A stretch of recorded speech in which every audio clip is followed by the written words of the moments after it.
Pour ne rien manquer, abonnez-vous maintenant. Les vraies voix de l'été Sud Radio, 17h-20h, Frédéric Brindel, Judith Belair. Nous sommes là, nous sommes en plateforme a priori aujourd'hui. Ça dépend des gens, Ouais. Bon, mais quand même on est content. Vous, hein. Oui, voilà. Bonsoir Judith Belair. Bonsoir Frédéric Brindel, bienvenue à tous dans les vraies voix de l'été. Nous avons une petite nouveauté, ce soir il y en a un quatrième qui n'est pas encore là, mais on va avoir quatre vraies voix. Vraies voix. Ouais. Avec Voilà. on va dire un peu, comme vous voyez, une espèce de vraie voix VIP quoi. Ouais. Hein, parce qu'on va profiter de lui parce que Lui ou d'elle, allez savoir. de lui parce que les autres sont des habitués, lui on va profiter, un petit peu. Voilà. Donc la vraie voix VIP c'est Arnaud Péricard. C'est pas vrai. C'est ça, c'est vous? Je ne sais pas, mais bonjour. Voilà, vous êtes VIP, vous le savez. Et vous êtes aussi maire de Saint-Germain-en-Laye, bienvenue. Mais merci beaucoup de votre accueil. Avec plaisir. Sébastien Ménard, il est habitué, vous le connaissez tous, chers auditeurs, nous aussi on le connaît bien. C'est l'ancien Sébastien Ménard.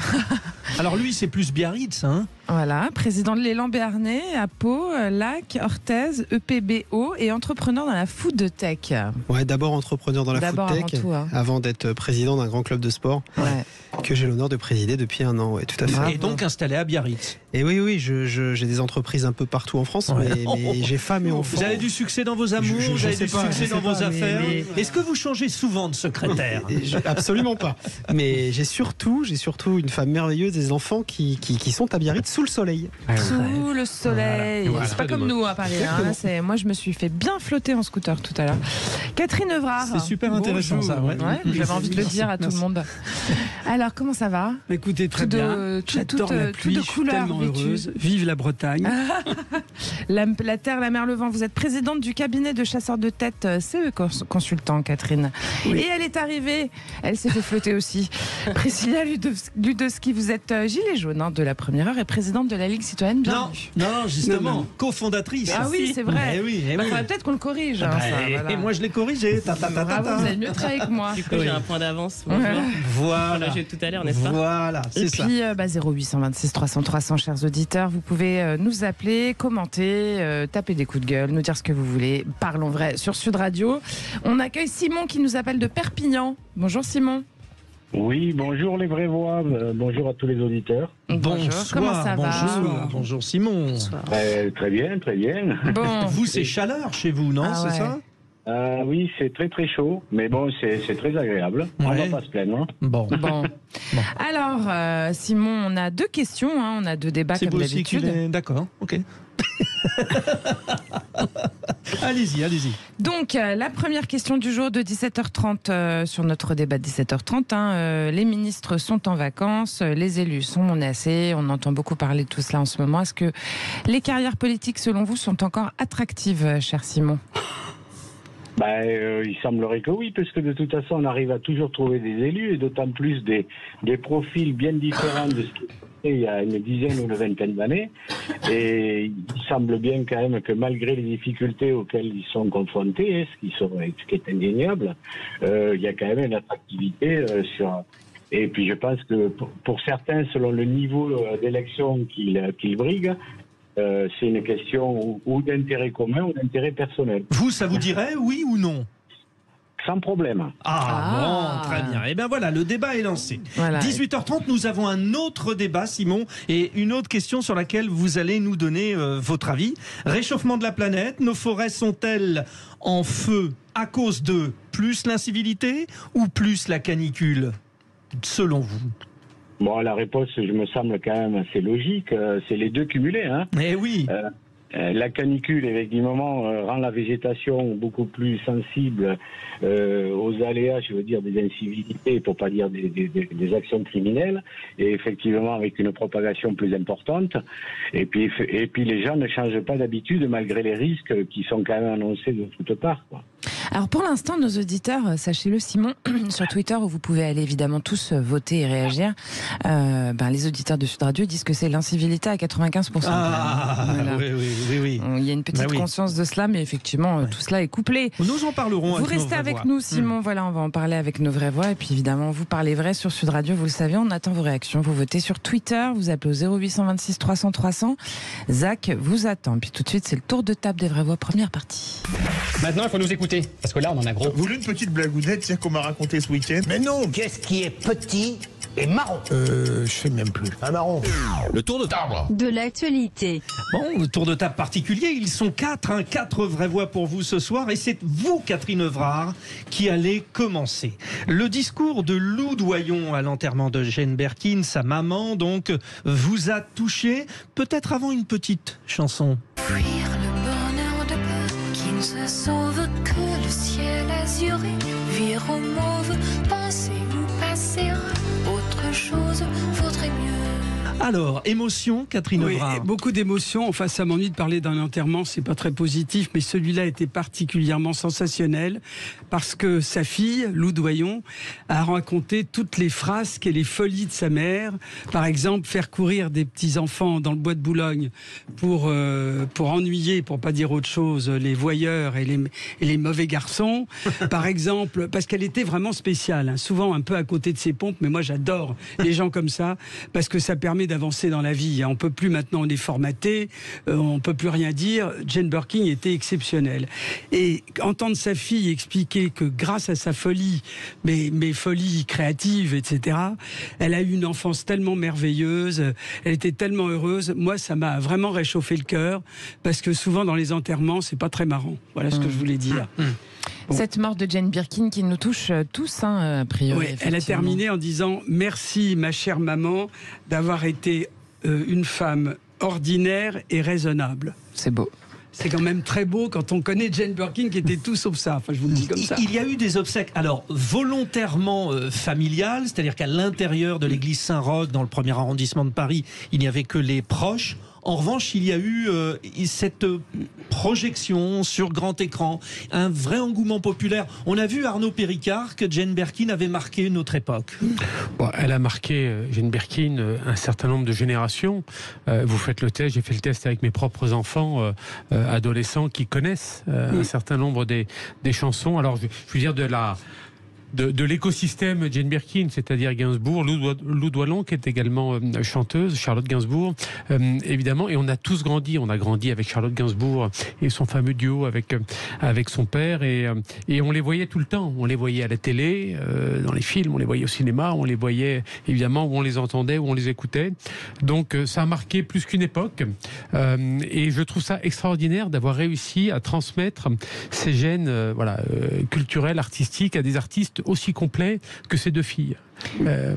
Priscilla Ludowski, elle fait partie de notre inconscient collectif en fait. Jane Birkin, elle est complètement rentrée dans notre culture large, au sens large du terme, quoi, en France. En tout cas, j'ai pas l'impression qu'on ne la connaisse pas. Alors que, évidemment, moi c'est encore une autre génération, peut-être celle d'après. C'est plus compliqué peut-être de savoir, de poser un visage sur le nom, mais j'ai l'impression que c'est peut-être la personne dont on entendait parler, mais sans pas dans les scandales spécifiquement ou dans du buzz pour faire du buzz. Je trouvais que c'était un personnage super intéressant à entendre, et moi j'ai beaucoup écouté quand j'étais plus petite, plutôt mes parents, et du coup par ricochet moi je l'ai écouté, mais avec d'autres artistes de cette génération-là. Donc ouais, ça fait toujours bizarre quand on a une personne dont on entend parler souvent dans son enfance, qu'on ne connaît pas, mais qui est aimée par ce qu'elle fait en tant qu'artiste, de se dire que c'est une étoile qui s'en va. Sébastien Ménard, il y avait du monde, et les gens concernés. Ouais. Elle est probablement la plus française des Britanniques. C'est d'ailleurs à se demander si elle n'était pas plus française qu'un certain nombre. Elle avait la double nationalité. Elle avait la double nationalité, mais ce qui est intéressant, moi j'ai eu la chance de la rencontrer. J'ai même produit un documentaire sur sa fille, Charlotte, et ce qui est intéressant quand on discutait avec elle, elle disait: je suis arrivée en France, le public français m'a découvert comme une espèce de jolie et gentille cruche inutile. Voilà. Et elle le disait elle-même, j'étais bonne mais inintéressante, et bonne au mauvais sens du terme, entre guillemets, et c'est devenu une femme de culture incontournable, épris évidemment de musique, de variété, de musique classique, d'opéra. Enfin voilà, c'était un être, je dirais, artistiquement et culturellement complet. Une petite anecdote, Catherine. Oui, moi j'ai une anecdote très courte. Elle avait acheté en viager un petit appartement. Elle avait promis à la dame d'aller la voir jusqu'à sa mort. Il se trouve que c'est dans le même hôpital que mon cher père. Et j'ai vu Jane Birkin pas une fois, 250 fois. Elle y allait presque tous les jours. Parole, et elle m'a dit, parce qu'elle s'était engagée vis-à-vis de cette dame. Une belle personne aussi, alors. Ah, Bon. c'est beau. Merci pour ces belles histoires. Et merci à vous d'avoir choisi Sud Radio 0826 300 300. Vous pouvez appeler pour réagir évidemment à ce que vous entendez sur cette antenne, sur l'antenne de Sud Radio bien évidemment. Et puis je vous rappelle la question de notre grand débat 17h30. Les ministres sont en vacances, les élus sont menacés. Est-ce que les carrières politiques sont encore attractives selon vous? Vous n'hésitez pas à aller voter sur Twitter. Vous avez envie vous aussi? Je Voilà, Frédéric Brandel, futur politique. Écoutez, on se retrouve dans un instant. À tout de suite. Les vraies voix de l'été Sud Radio, 17h-20h, Frédéric Brandel, Judith Belair.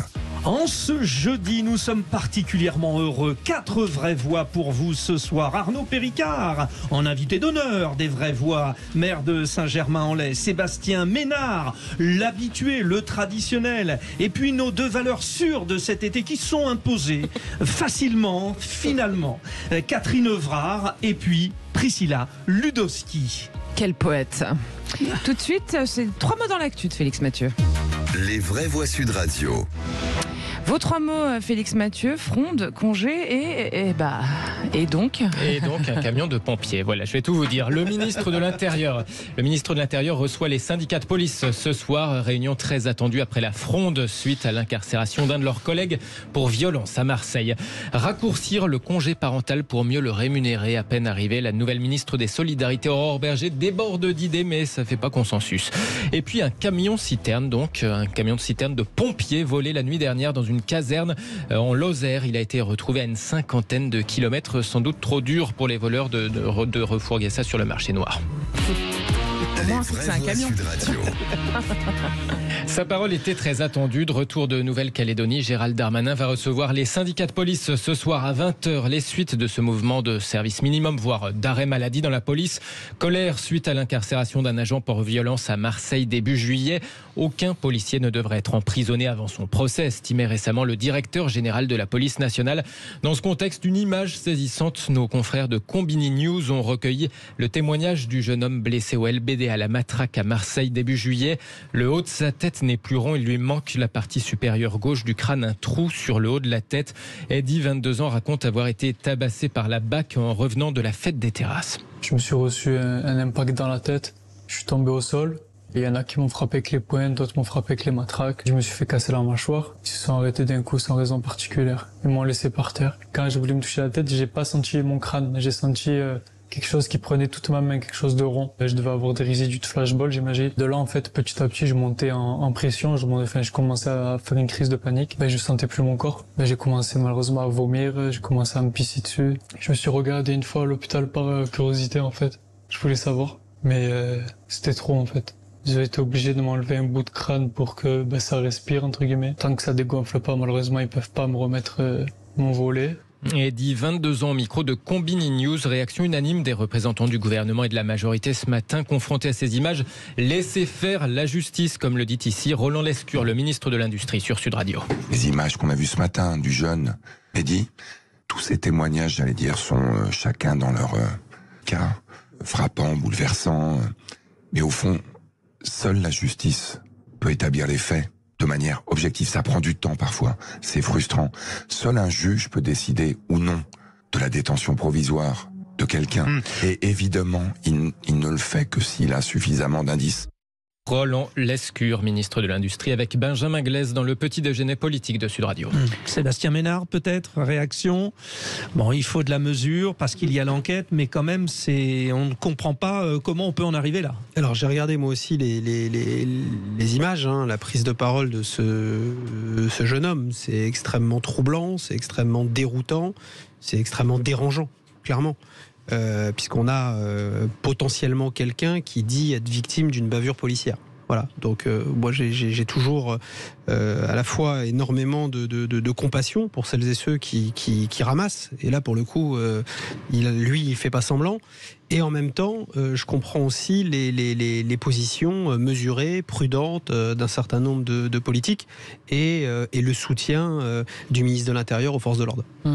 Catherine Evrard, même dans ces cas-là, en fait, dans ce cas-là précis, il faut faire quand même tout de même attention au tribunal médiatique. Non, mais moi déjà je trouve qu'on en parle beaucoup trop, c'est horrible ce qui lui est arrivé, mais une fois de plus on n'a pas les faits en main, on ne sait pas pourquoi tout d'un coup il a été tabassé. Moi je trouve ça horrible et je trouve que plus on en parle, plus ça excite tout le monde. On ferait mieux de rien dire et d'attendre qu'il y ait un vrai verdict, qu'on ait écouté le pour, le contre et je trouve qu'on parle trop en ce moment sur tous ces faits divers. Priscilla Ludowski. Ce ne sont pas des faits divers d'ailleurs. Je trouve qu'on en parle peut-être pas forcément de la bonne manière. C'est-à-dire que en parler, c'est important. Je pense que c'est important que les médias fassent leur travail là-dessus. C'est la manière dont on le fait et ensuite les réactions qui vont en face, elles sont plutôt inquiétantes. Côté gouvernement, je trouve la dernière fois on parlait de confiance envers la justice et je trouve que ce sont des cas qui, justement, en tout cas, font peser la balance d'un côté ou de l'autre, dans le sens où on peut se dire, voilà, est-ce qu'une personne qui passerait dans la rue et en tabasserait une autre ne serait pas actuellement en détention provisoire et est-ce que quand c'est un policier, ils sont logés à la même enseigne ou pas? Ça peut être la question qu'on peut se poser.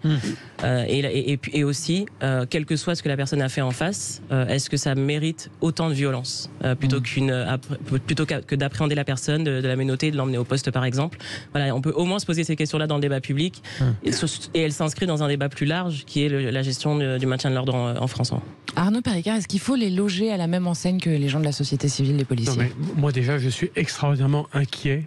Très très très inquiet, c'est d'une inquiétude que je partage avec beaucoup de collègues élus locaux, du délitement auquel nous avons été tous confrontés collectivement il y a déjà 3 semaines. On a l'impression que c'était déjà il y a une éternité, mais il s'est passé il y a 3 semaines dans notre pays quelque chose que nous n'avions jamais vécu. Et vous parliez de la situation marseillaise. Marseille, c'est 450 commerces qui ont été vandalisés en une nuit. En une nuit. Le centre-ville a été ravagé. Ça ne justifie en rien, évidemment, des agissements, si tant est que la justice les trouve condamnables. Ça ne justifie en rien, peut-être, des comportements, mais ça peut aussi justifier des effets de tension ou des comportements dans un pays où, je rappelle, les doctrines d'engagement des forces de l'ordre sont assez atypiques par rapport à d'autres pays. Il y a d'autres pays où on dégaine, où on tire, où on a des doctrines de maintien qui sont différentes des nôtres, et nos forces de l'ordre font preuve d'un sang-froid exceptionnel. Il y a eu je dis quasiment parce qu'il y a eu effectivement un décès après, il y a 3 semaines, il n'y a aucun décès, malgré la violence des engagements qui ont été constatés. Et là, dans ce cas-là, on se demande effectivement s'ils n'ont pas craqué et pété les plombs. Je ne sais pas. Mais en tout cas, effectivement, ça en prend le chemin. Frédéric, peut-être ce que l'on peut dire aussi, et je vais aller peut-être à rebrousse-poil de ce qui est dit, parce que c'est trop facile, politiquement, de se réfugier derrière ce consensus judiciaire. Laissons faire la justice. Non, je pense que nous sommes à un moment où les forces de l'ordre dans notre pays, elles ont besoin de soutien. Soutenir les forces de l'ordre, ça ne veut pas dire approuver, donner un blanc-seing à des agissements qui sont condamnables. On l'a dit, il y a des inspections internes qui seront diligentées, il y a une inspection judiciaire, une enquête judiciaire qui sera diligentée. Mais je crois qu'il faut peut-être faire preuve d'un peu plus de courage. Et moi, je salue quand même, on verra ce que le ministre de l'Intérieur dira ce soir. Mais je salue quand même cette forme de soutien de la hiérarchie qui était, que je trouve assez courageuse. Oui. Félix Mathieu, votre deuxième mot, congé parental. La nouvelle ministre des Solidarités veut rouvrir ce dossier. Oui, diminuer la durée du congé parental pour mieux le rémunérer. Idée évoquée par Aurore Berger dans les colonnes de Ouest France. Très mauvaise idée, réagit Béatrice Copper-Royer, pédopsychiatre. C'est absolument pas du luxe. Ces premiers mois de vie de l'enfant, les enfants se développent socialement, émotionnellement, dans une interaction, dans ce qu'on appelle un lien d'attachement avec une figure parentale. C'est à cette condition, c'est-à-dire que le lien d'attachement soit suffisamment fort, solide, qu'ils vont se développer dans la sécurité. Sauf que le congé parental est utilisé par une minorité de parents actuellement, répond Martin Garagnon, secrétaire général du parti présidentiel Renaissance dans les Hauts-de-Seine. Alors selon lui, la proposition d'Aurore Berger justement permettrait d'inciter les parents à le prendre, ce congé parental. Il faut bien que vos auditeurs fassent la distinction entre le congé maternité et paternité et le congé parental. C'est une étape supplémentaire. Voilà. L'objectif derrière les propos d'Aurore Berger est aussi de redonner de la liberté aux mères et aux pères. Ce congé-là est trop peu utilisé, est trop mal rémunéré, et parfois il est pris parce que vous n'avez pas de recours de garde possible.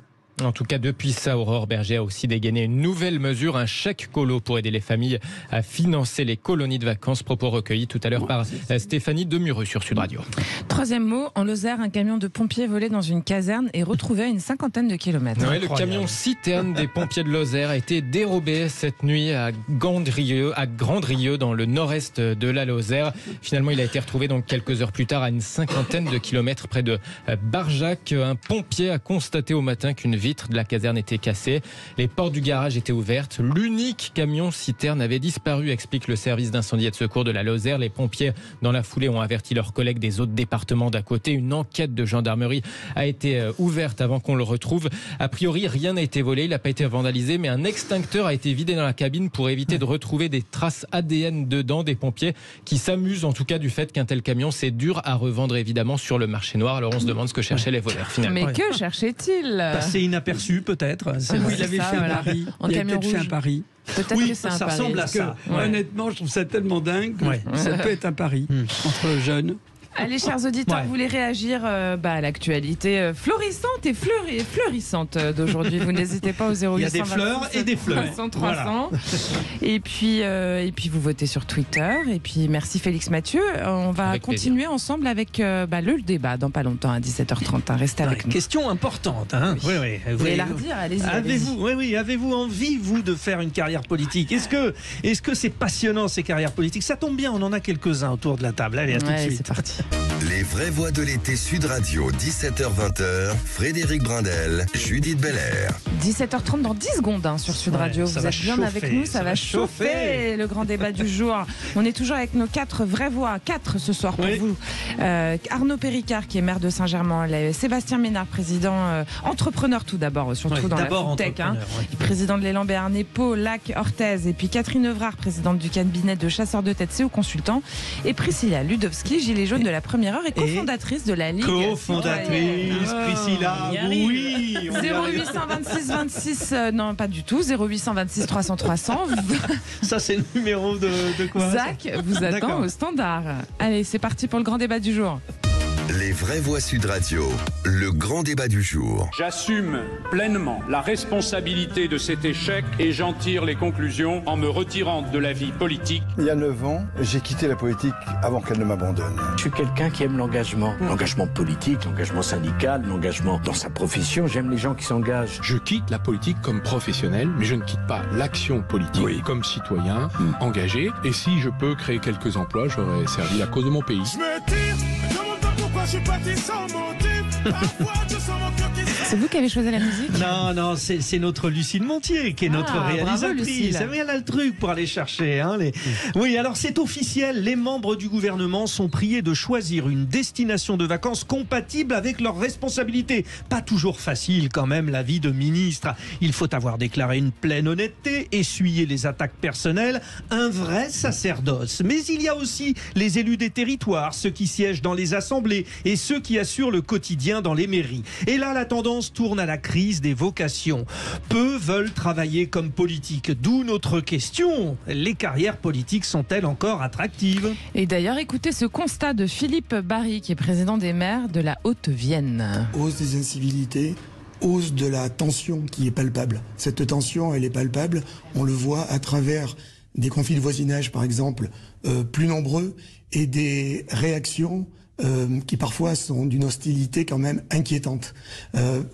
Réaction, tension entre les administrés, entre les citoyens, et tension aussi qui se répercute sur les élus de différentes natures.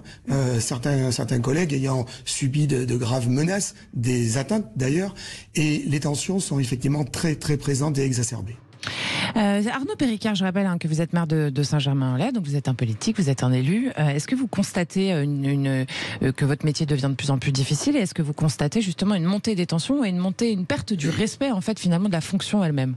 Alors je voudrais d'abord peut-être ôter un doute aux uns et aux autres.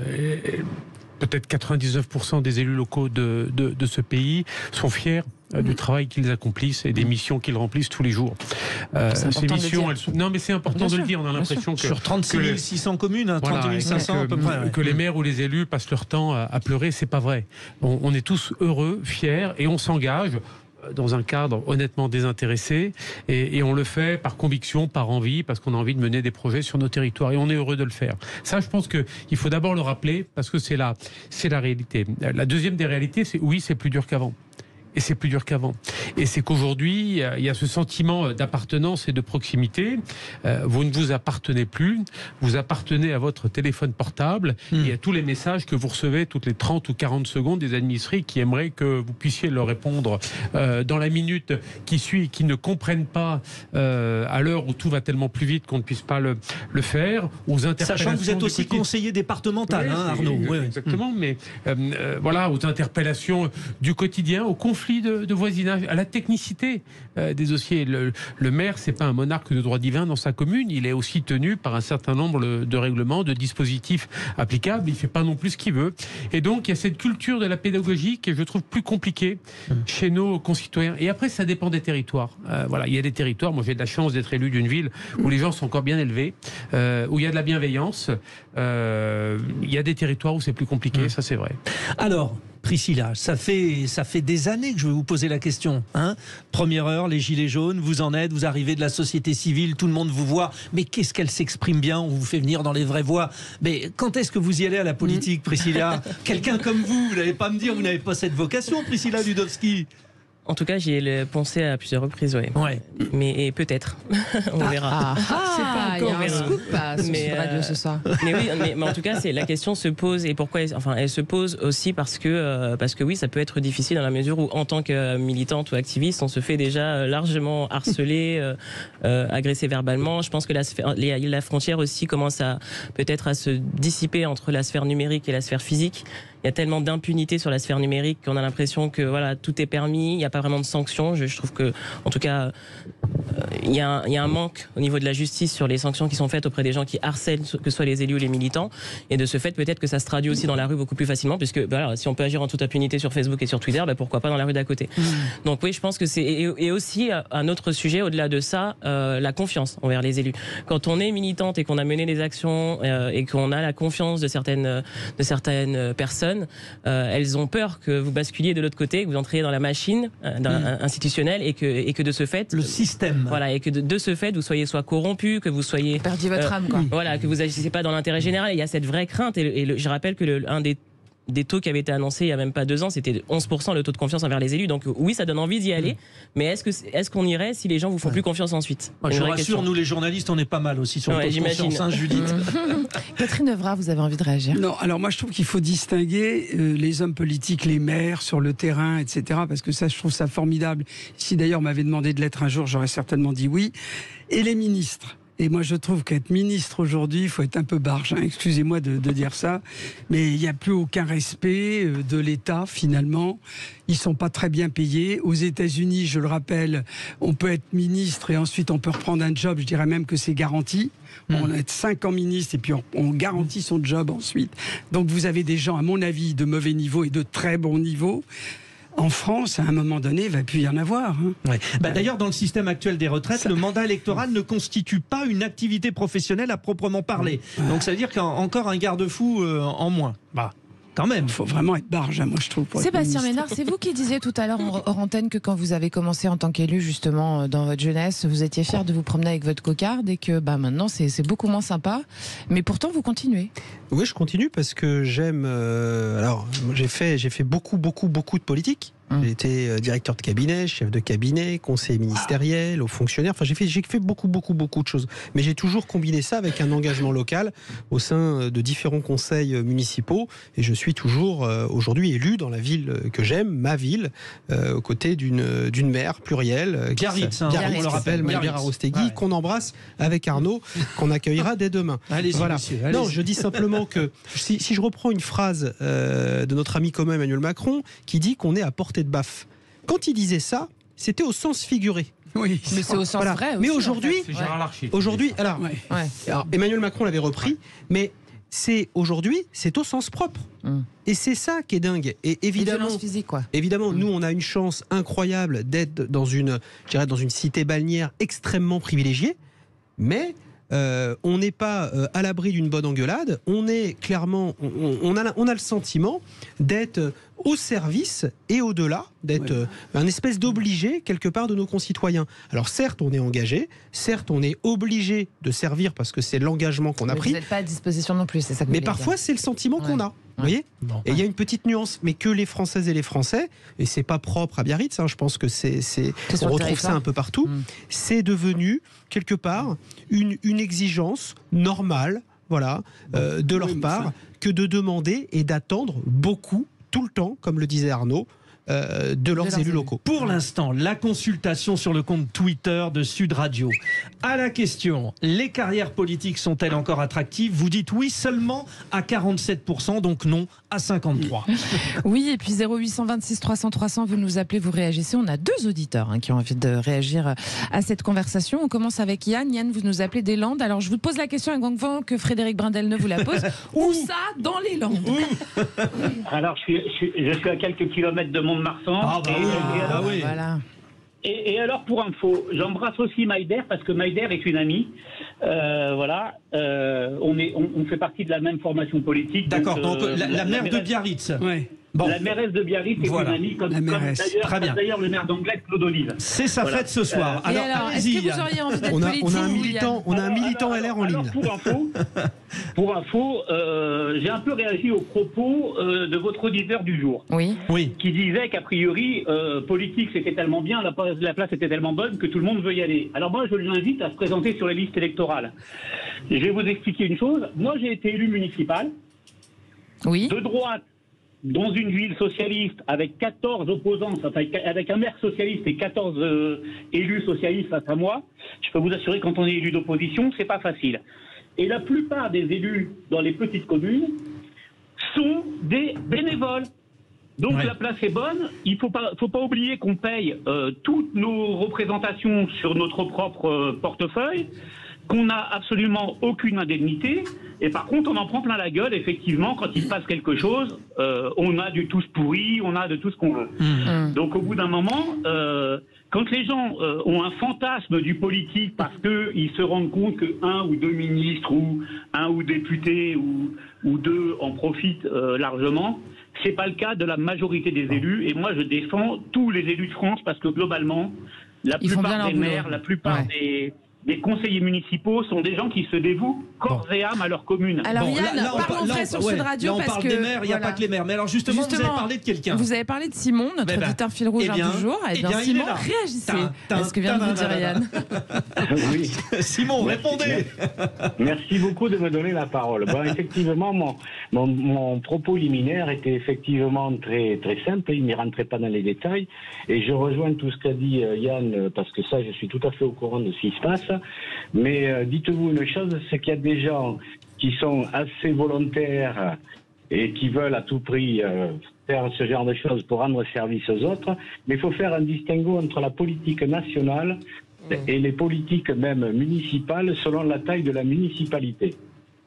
Voilà, parce que quand c'est des grosses municipalités, on voit souvent que c'est des hommes politiques de premier rang, souvent qui restent accrochés à ce poste, sans être péjoratif quand je dis accrochés, mais qui restent sur ces postes, alors que sur les petites communes, effectivement, il y a peu d'indemnités, les conseillers municipaux sont des volontaires, il y a peu de budget, et effectivement, on est au plus proche de la population, mais ce qui est d'autant plus valorisant, c'est ce que vous pouvez apporter un plus à cette société, puisque ça représente quand même une société, dans une commune de taille moyenne ou petite d'autant plus.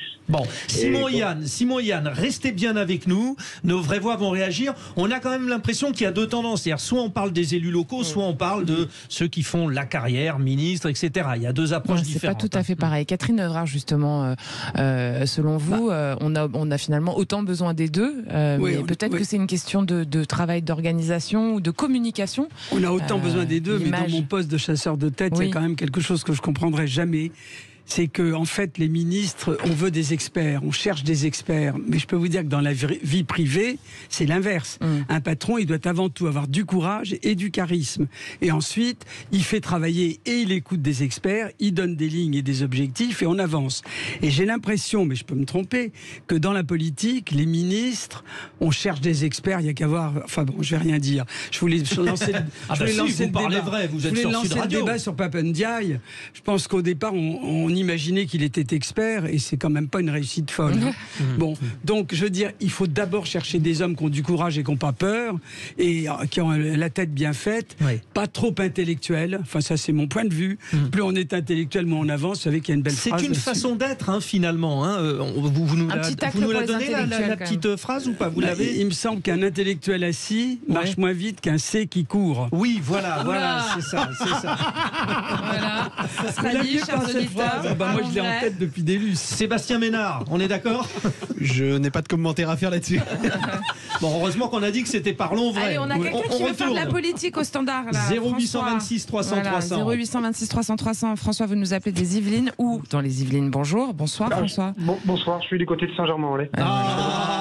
Faites attention, il y a votre mère. Faites attention, François. Alors vous, François, vous réfléchissez à vous lancer en politique carrément? Oui, j'ai réfléchi plusieurs fois. Vous savez, moi, je me suis à modeste contribution. Je suis délégué syndical. Je suis aussi dans les syndics de la copropriété dans laquelle j'étais. Et on a envie d'en faire plus. On a envie parce que on se rend compte que on rend service aux gens. On est vraiment avec des personnes qui n'ont pas forcément le dogme politique au cœur et qui ne font pas carrière, mais qui ont envie de faire avancer les choses d'une manière réfléchie, collégiale et sans enjeu personnel. Et je trouve ça très bien. Par contre, le fait de se lancer en politique, je trouve que ce côté-là était pas effacé parce qu'il y a beaucoup de gens qui font carrière. Vous avez cité d'autres hommes politiques et je vais pas y revenir dessus. Et aussi que il y a quand même une exposition de sa vie personnelle et parfois des bas-coups. Et on se dit, plus on monte haut, plus on peut tomber vite. Et d'une manière, je trouve tout à fait dommageable pour non seulement la cause et l'avancée du pays, juste par des causes de jalousie ou autre. Et ça c'est vraiment quelque chose qui, moi, me refroidit énormément. Arnaud Péricard, c'est vrai ce qu'il dit François, finalement, c'est quand on devient homme politique, on sait qu'on va se faire, pardonnez-moi le terme, screener en fait de la tête aux pieds et qu'on n'aura plus du tout de vie privée. Vous avez des obligations déclaratives auprès de la haute autorité qui sont, tout le monde peut consulter. Moi, ça me pose aucune difficulté que les gens sachent ce que l'on gagne, ce que l'on a comme bien, tant qu'on rentre pas dans le voyeurisme, ça me pose pas de difficulté. Le plus dur, c'est peut-être pour les proches, pour les enfants, mais bon, moi, je suis fils de maire. Moi, mon père a été maire pendant 27 ans, donc j'ai été confronté à ça. Donc évidemment, c'est plus facile pour moi de l'exposer à mes propres enfants parce que j'ai vécu ce que eux peut-être ont. Votre père vous a donné ce goût justement ou non, pas du tout. Non, il vous a pas incité. Mais non, parce que je me suis engagé bien après qu'il ne soit plus là.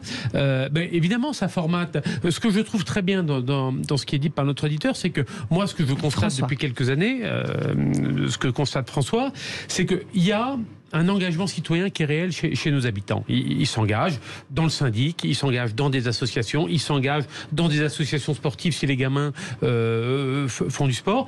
Et ça ne se traduit pas par un engagement civique ou citoyen sur le champ politique. Et je trouve ça très bien de se dire je vais franchir ce pas-là, je me suis engagé comme citoyen, même si je ne vote pas.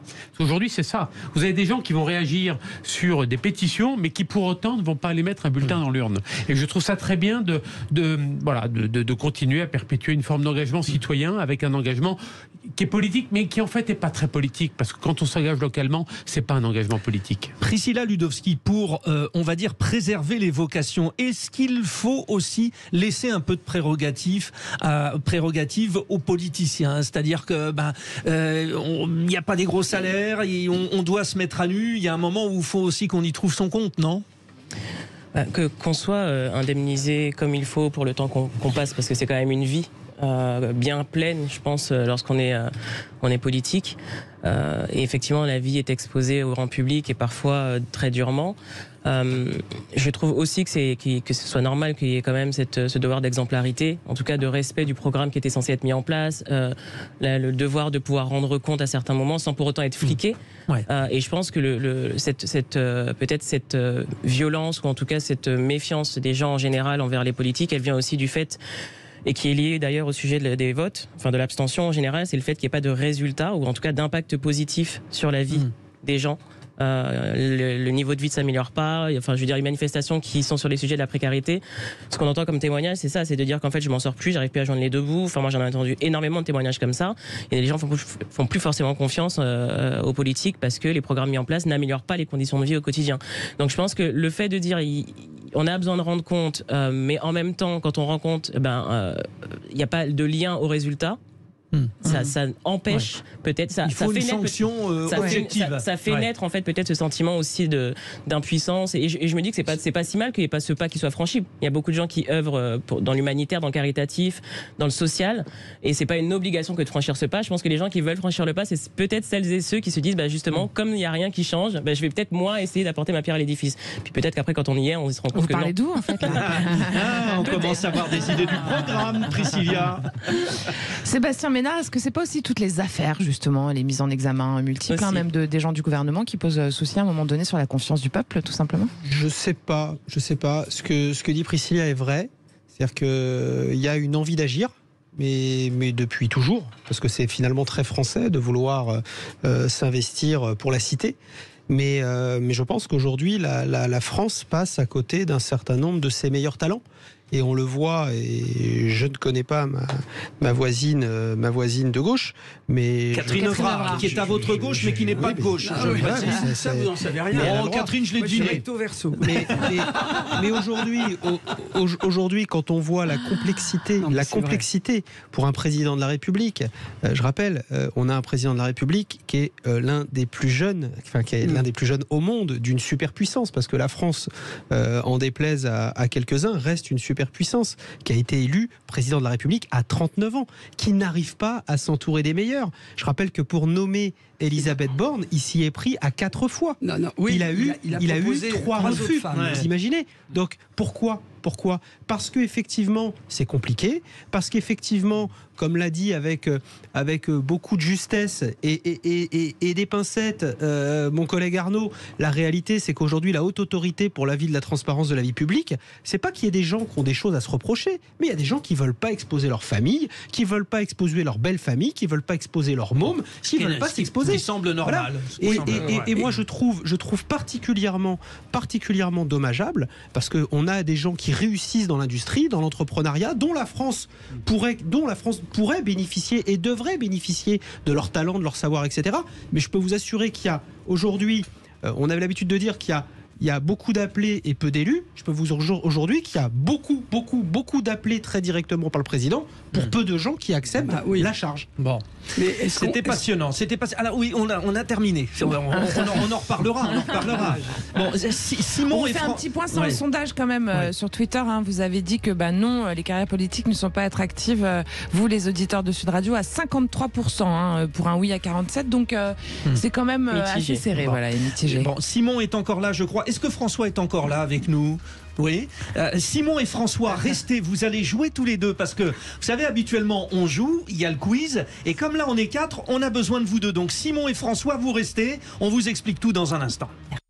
Les vraies voix de l'été Sud Radio, 17h-20h, Frédéric Brindel, Judith Belair. 17h52 sur Sud Radio, on est à l'antenne, mes chères vraies voix. Et qu'est-ce qu'on fait tout de suite ? On fait le quiz de l'actu. Les vraies voix Sud Radio, le quiz de l'actu. Alors cette fois-ci, on fait avec 2 auditeurs aujourd'hui, puisque nous avons 4 vraies voix. Oui. On vous rappelle les vraies voix, Arnaud Péricard, Sébastien Ménard, Catherine Evrard, Priscilla Ludowski. Nous avons nos 2 auditeurs, Simon et François. On va commencer par vous. Vous êtes là tous les deux ? Simon. Oui, je suis présent. François, il est là aussi ?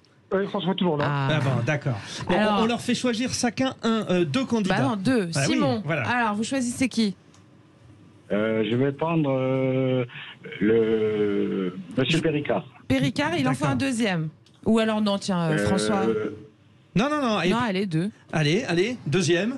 François, choisissez le vôtre. Choisissez le vôtre, François. Il y a Catherine, il y a Priscilla, il y a Sébastien. Alors, je vais prendre Priscilla et Sébastien. Alors, Priscilla et Sébastien, et donc Arnaud et Catherine sont avec vous, Simon. Une petite anecdote quand même, puisque franchement, je savais pas qu'Arnaud Péricard était sur votre plateau. Donc je salue Arnaud, puisqu'il se trouve qu'on a joué ensemble au rugby dans quelques matchs. Ça doit dire quelque chose. Là, on joue l'un contre l'autre et pas l'un ensemble, mais je me souviens des super moments qu'on a passés ensemble sur le terrain. Bon, alors là, vous êtes adversaire, donc n'hésitez pas, tous les plaquages sont permis. Donc quand on pose à l'équipe A, c'est-à-dire l'équipe de Simon, uniquement l'équipe A répond. Quand on pose à question B, c'est l'équipe de François, uniquement les B répondent. C'est parti. Mais moi, je suis dans A ou B? Ah bah, François est avec Priscilla et Sébastien. Simon, pour l'équipe A, est avec Arnaud et Catherine. C'est parti. Alors, qui a été nommé hier ambassadeur représentant la France au Conseil de l'Europe? Voilà. Donc, en fait, Sébastien, vous avez tout compris. C'est-à-dire, on a dit question A. Et vous qui êtes équipe B, vous avez répondu. Vous savez, normalement, le jeudi, je suis là tous les jeudis, c'est la mauvaise foi. On est la mauvaise foi incarnée. Voilà. Donc, on donne effectivement. Papendiaï. Mais non, ça annule. Non, ça fait un point pour l'équipe A, donc un point pour l'équipe de Simon. Sébastien. Il ne le savait même pas. François, vous êtes prêt et vous laisserez d'ailleurs répondre nos auditeurs. D'abord les vraies voix et après vous intervenez. Okay. Équipe B, donc François, Priscilla, Sébastien, c'est parti. À quel poste Joe Biden a nommé l'amiral Lisa Franchetti? Il y a déjà des éléments dans la question. Lisa Franchetti. Oui, elle est amirale. Ah, elle est amirale, conseiller à la défense? Non. Secrétaire d'État à la défense? Non. Catherine, Priscilla, pardon, Priscilla, rien. Alors on donne à l'équipe B. L'équipe B, vous pouvez répondre. Simon. C'est l'équipe A. L'équipe A, pardon. Je suis en fait. Vous voyez, je suis à la tête de la Navy, non? Non, pas. La recherche intelligente. À la tête de la Navy, précisez. Pour un indice. La défense navale américaine. La chef de la marine américaine, c'est bon, ça fait. Tête de la Navy, c'est ça? Voilà, c'est ça. Oui, ça fait donc 3 points pour l'équipe A de Simon, Arnaud et Catherine. Ça fait 2, non? 3, pourquoi 3? 3 parce que ça fait 2 points. Vous avez pris sur la question de l'autre. Oui, vous avez de l'avance. Voilà. Allez, équipe A encore, l'équipe de Simon. Chanteuse irlandaise est décédée hier à l'âge de 56 ans. Simon. Sinéad O'Connor. Oui. Celui-là, je l'avais. Mais pourquoi ils ont des questions faciles? Vous allez en avoir. Équipe B, c'est parti. Attention, François, soyez prêts. Elle dit, c'est pas moi, merci. Sympa la solidarité. Des territoires de quel pays les dirigeants russes et biélorusses remettent-ils en cause? La Pologne. B. Oui, la Pologne, très bien. Qui a dit que c'était des questions faciles pour tout le monde? Staline. Ça fait 3-1. Attention, l'équipe A, si vous répondez, vous avez gagné. C'est parti. Quel pays a essuyé hier, en début de soirée, une tentative de coup d'État? Le Niger. Le Niger, équipe A a gagné et pour l'honneur, l'équipe B. Et Sébastien, vous essaierez de répondre. Dans quel pays d'Amérique du Sud 17 agents pénitentiaires ont été retenus en otage mercredi? Vous pouvez répondre d'abord François. Mexique. Non. Catherine, non pas Catherine, Priscilla, pardon. Alors là, aucune idée. Aucune idée, Sébastien? Venezuela. Non, c'est presque, mais c'est pas ça. Alors l'équipe. La Colombie. Non, une réponse. Simon, peut-être? Non, a priori. Allez, pays d'Amérique du Sud. Ne regardez pas sur Google. C'est rang. Alors Arnaud, non, c'est pas le Pérou. Le Chili. Non. Le Brésil. On va tous les faire. Eh bien non. Catherine. Bon, je dis finissez en beauté. Et non. Non, c'est l'Équateur. Non, mais sans déconner. Très belle victoire de l'équipe A, l'équipe de Simon, qui était accompagnée d'Arnaud Péricard et de Catherine Evrard. François, merci d'avoir tenté votre coup. Vous étiez avec Priscilla Ludowski et Sébastien Ménard, qui cette fois-ci n'a pas été exceptionnel. Je suis pas à la hauteur de ma réputation. Pour le coup, on a été solidaires là-dessus. Vous avez bien raison d'avoir choisi Sud Radio, la radio du Parlons Vrai, où vous pouvez parler vrai et nous appeler au 0826 300 300. Bien évidemment, il y a le tour de table de l'actu des vraies voix qui arrive. Et puis, ne vous oubliez pas, surtout, notre débat à 18h, le coup de projecteur des vraies voix. On vous rappelle la question. Vous pouvez aller voter sur Twitter, évidemment. Et puis, encore une fois, je vous rappelle, nous rappeler au 0826 300 300. Feux de forêt, réchauffement. En ce moment, on en voit beaucoup des feux, des incendies. Nos forêts sont-elles en feu plus à cause de, à votre avis, les actes d'incivilité, ou est-ce que c'est la canicule et le réchauffement climatique? Allez, vous avez 10 secondes pour répondre et nous on reste là. À tout de suite. Les vraies voix de l'été Sud Radio, 17h-20h, Frédéric Brindel, Judith Belair. Le top clic de Félix Mathieu, c'est dans pas longtemps, mais juste oui, parce que vous venez de le voir arriver et tout ça, il était là. Voilà. Il était là. Bon, vous savez qu'on a aujourd'hui un quatuor des vraies voix avec des horizons très différents. Par exemple, elle chasse les têtes parce qu'elle sait où sont les compétences. C'est Catherine Evrard, présidente de. Alors, comment on prononce précisément l'entreprise CI? Non. CE Consultant. Pas d'anglicisme, voilà, enfin. Comme les bons Français, Voilà. madame. Surtout Oui, que ça madame. veut dire Catherine Evrard, alors je m'appelle pas Siou. Ah, excusez-moi. Magnifique. Magnifique. Ah, il est fort ce Frédéric Brindel. Hein. Mais moi, c'est ça que j'aime. C'est ça que j'aime chez Catherine Evrard. Alors, j'aime aussi Sébastien Ménard, qui est bien sûr spécialiste de la foodtech, qui est tout en fait, président du club de Pau. Omnipotent, omniprésent. Voilà. J'aime Priscilla Ludowski aussi, parce que Priscilla Ludowski, eh bien, elle est cofondatrice. Et ça, on le sait maintenant. Hein. Cofondatrice de Priscilla de la Ligue citoyenne. En fait. Et ben voilà. Et puis Arnaud Péricard, Lui qui aussi, nous vous rend l'aimez, hein. visite. Ouais, Voilà. oui, évidemment. Saint-Germain-en-Laye, on est toujours bien reçu. Surtout quand on aime le sport. Voilà, je le dis aussi. Surtout quand on aime le vélo. Avocat spécialiste dans le domaine du sport. Voilà. Ah, ça c'est bien. Voilà. Vous les connaissez donc. Qu'est-ce qui clique sur les réseaux? Eh ben, on va le savoir. Les vraies voix Sud Radio, ça fait du clic sur les réseaux sociaux. Votre top clic, Félix Mathieu, une partie de la droite est vent debout après la nomination de Pape Ndiaye au Conseil de l'Europe. Oui, tout juste évincé du gouvernement, l'ancien ministre de l'Éducation nationale sera désormais l'ambassadeur permanent de la France auprès du Conseil de l'Europe, instance chargée de faire respecter les droits de l'homme. Annonce officialisée hier matin au Conseil des ministres, sauf que, eh bien, la droite, notamment, qui l'avait déjà dans le collimateur quand il était au gouvernement, ne goûte guère cette nomination. Recasage à Strasbourg, disent les responsables de LR ou du RN. Ici, l'eurodéputé LR Nadine Morano chez nos confrères de CNews. Le président entache la diplomatie française, la voix de la France, en disant bah voilà, je ne garde pas ce ministre parce qu'il n'est pas bon, mais je vais le mettre au Conseil de l'Europe. Monsieur Ndiaye a été démis de ses fonctions ministérielles la semaine dernière pour incompétence. Est-ce dans l'intérêt de l'État de le nommer ambassadeur? S'interroge dans un communiqué le parti d'Éric Ciotti, LR. Alors Pape Ndiaye, ancien directeur du musée de l'histoire de l'immigration, spécialiste de l'histoire sociale des minorités, défend lui une trajectoire en ligne droite avec mes engagements de toujours. C'est ce qu'il dit. Contacté par l'AFP pour répondre à ces critiques, il plaide « Je travaille depuis longtemps sur les questions de racisme, de discrimination et dans mes fonctions de ministre de l'Éducation nationale, j'ai aussi prêté grande attention à ça. La France fait partie, pour info, des 46 États membres du Conseil de l'Europe. L'ambassadeur français est censé siéger chaque semaine au sein d'un comité. La mission, c'est de vérifier que les décisions de la Cour européenne des droits de l'homme sont bien exécutées. Et à ce propos, justement, Pape Ndiaye ajoute aussi, toujours à l'agence France Presse, c'est un poste très important car les questions relatives aux droits de l'homme interpellent tous les pays, y compris la France, récemment épinglée, rappelle-t-il, pour des sujets de violence policière ou pour le traitement des personnes handicapées. Pape Ndiaye se dit aussi très intéressé par les travaux de l'Observatoire de l'enseignement de l'histoire en Europe, une instance en lien avec le Conseil de l'Europe dirigée par un ancien ministre français, d'ailleurs Alain Lamassoure, instance en lien direct pour le coup avec ses anciennes fonctions, un historien et ministre de l'Éducation. Merci Félix. Il a été viré pour incompétence, Pape Ndiaye, Arnaud Péricard? Écoutez, moi, ça m'a fait tilter un peu. Je trouvais que Jean-Michel Blanquer avait fait du très bon travail sur un poste où il faut Son durer. prédécesseur, ouais. Il faut pérenniser les actions et les politiques publiques. Bon, Pape Ndiaye, écoutez, il y a eu un effet de surprise il y a un an.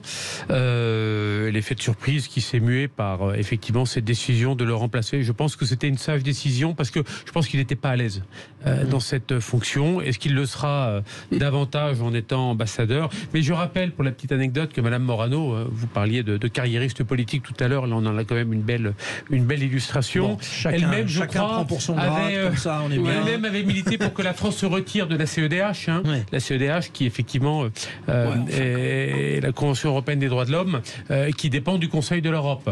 Donc ça peut peut-être la rassurer de savoir que si jamais la France devait quitter un jour le Conseil de l'Europe, son ambassadeur n'aurait plus grand-chose à y faire. En même temps, Priscilla Ludowski, c'est pas parce que Pape Ndiaye s'est un petit peu loupé, c'est le moins qu'on puisse dire, dans son rôle de ministre, qu'il ne sera pas bon en tant tant que diplomate. On a tendance toujours à dire, à critiquer avant que ça ne commence, non?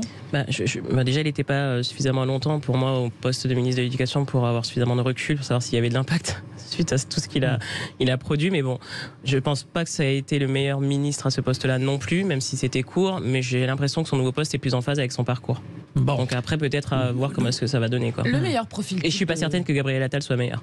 Justement, le meilleur profil type de ministre, à votre avis, Sébastien Ménard, pour un poste tel que celui-là, finalement, on n'a pas vraiment de définition précise, quoi. Je ne vais pas faire le portrait chinois du bon ministre de l'Éducation nationale, parce que sinon, ça serait vous. Non, absolument pas. Encore mais une c'est fois, vrai que c'est un poste difficile. C'est un poste extrêmement exposé. C'est quoi les qualités qu'il faut avoir, quoi? C'est un poste extrêmement exposé. C'est un poste éminemment politique. C'est un poste technique.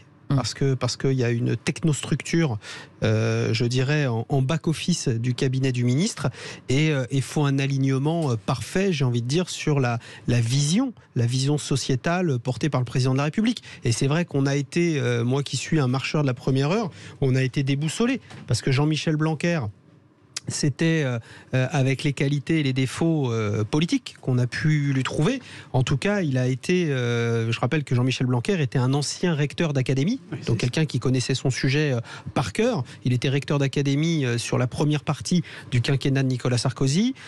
Il est découvert en pleine campagne présidentielle. Je me rappelle exactement la manière dont Emmanuel Macron le découvre, c'est-à-dire par des lectures de Brigitte Macron, en disant, là, tu as un type plutôt de droite, mais de centre-droite, cette bonne droite dont on a besoin et qui colle parfaitement aux aspirations de la France et des parents de millions de petites Françaises et petits Français. Jean-Michel Blanquer. Et donc, quand on voit arriver Pape Ndiaye qui est l'antithèse, l'antithèse politique, qui est un opposant intellectuel, oui, on s'est posé un certain nombre de questions. Donc, j'ai envie de dire que cette hypothèse de travail posée par le président de la République, même si on s'est évidemment bien gardé de critiquer le choix du président de la République, on s'était dit dès le départ que c'était un choix que je qualifie d'audacieux. Il s'est avéré que c'était un mauvais choix. Après, Catherine Evrard, il y a la fameuse question qui fâche, c'est-à-dire que on est ministre, on peut se recaser facilement, bref, on a du réseau, bref, ça va vite. C'est ça qui grince aussi, quoi. Ça fait plus que grincer, parce que dans le privé, vous n'êtes pas bon, malheureusement, ça va un peu vite. On connaît la sanction. Ça, c'est le premier sujet. Puis alors, mettre pour le droit de l'homme quelqu'un qui est quand même légèrement wokiste, moi, personnellement, ça me fait sourire. Bon, mais même si je reconnais... Non, mais il n'était pas du tout à sa place. Ce qui manque peut-être dans ce gouvernement, c'est un sens politique. Ils n'ont aucun sens, le président. C'est pas gentil ce que je vais dire, mais il n'a pas fait assez de terrain, il n'a pas été... Il est très brillant, une fois de plus. Un intellectuel brillant, mais quand même dans la vraie vie, il faut faire du terrain, aller en province. Il lui manque un sens politique phénoménal.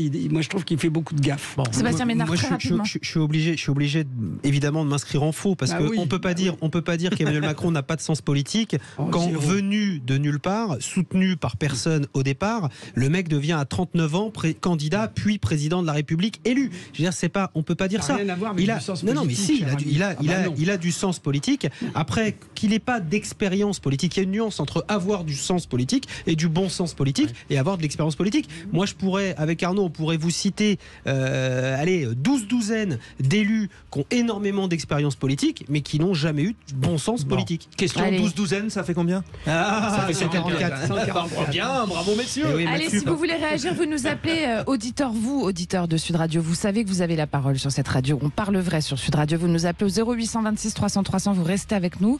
Dans un instant, on revient avec la continuation du tour de table des vraies voix et puis évidemment notre grand débat à 18h30. Et puis n'hésitez pas à aller voter sur Twitter à notre question sur... Nos forêts sont-elles en feu plus à cause de... Je viens au secours. L'incivilité ou la canicule. Voilà, à tout de suite.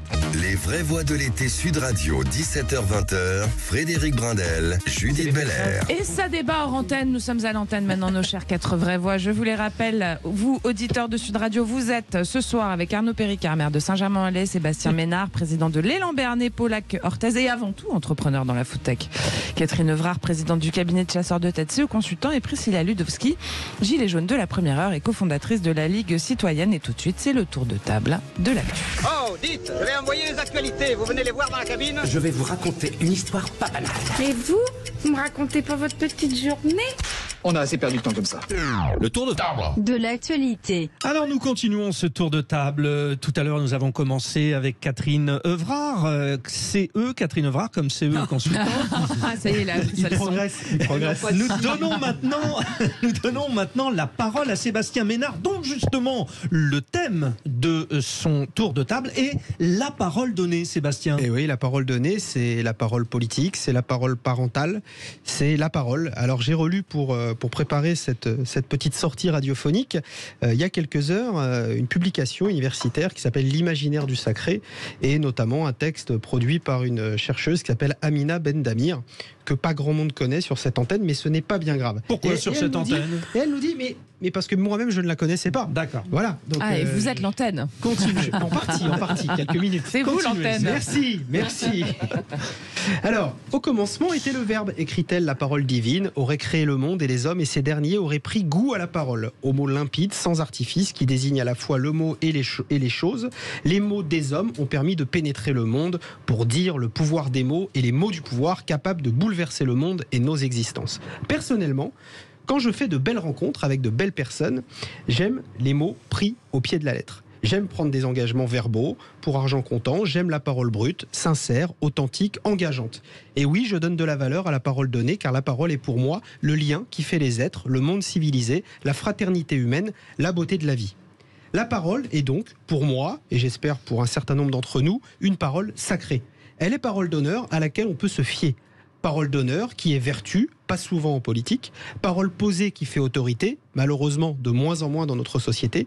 La parole donnée est toujours dotée d'une valeur morale, qu'on s'en souvienne, et sociétale, et associée au concept de vérité. Néanmoins, mon très cher Frédéric, on peut rater un rendez-vous, on peut rater une émission de radio, ça m'arrive. Ça parfois. vous est arrivé la semaine dernière. Mais force est de constater que celles et ceux dont je parle utilisent la parole, et notamment la parole donnée, pour persuader, négocier, convaincre, pour dissimuler, pour nous asséner de fausses promesses, pour nous mentir et élever, ce qui est pire, le mensonge au rang de valeur. Le problème, c'est que ça prolifère dans nos vies. Alors oui, nous assistons depuis un petit moment dans l'espace public, mais pas seulement, aussi dans nos sphères privées, à une surenchère de discours opportunistes, de promesses sitôt émises, sitôt oubliées, de paroles aussi vite données que reniées. La surabondance de la parole entraîne son inflation et suscite la suspicion à l'égard des beaux parleurs évidemment, mais plus grave, de tous autour de cette table. Face à cela, sommes-nous assurés? Non. Mais peut-être que oui. J'essaye toujours finalement de terminer sur une note optimiste. Ouais. Car si les mensonges font moins recette, la parole dévaluée n'en perd-elle pas son caractère sacré? La parole n'est-elle pas encore d'honneur aujourd'hui? La parole émise, donnée, n'oblige-t-elle pas à une plus grande droiture? Pourquoi je dis ça? Parce que face à notre jeunesse, celle qui manifeste, celle qui revendique, celle qui parfois brûle des bagnoles, voire pire, on a besoin d'être plus attentif et plus exigeant. Et il est indispensable de ne plus négocier notre relation à la vérité, à l'engagement et au courage. Les actes doivent suivre ou même devancer ce qui est dit.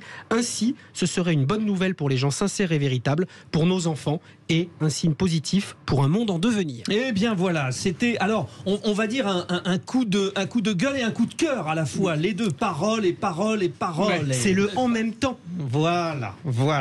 On continue avec notre deuxième tour de table. Place à Priscilla Ludowski. Alors Priscilla, vous voulez nous parler des associations Banlieue Climat et Yambi qui ont organisé un séjour pour emmener des jeunes de banlieue en Haute-Savoie. Bravo, belle initiative.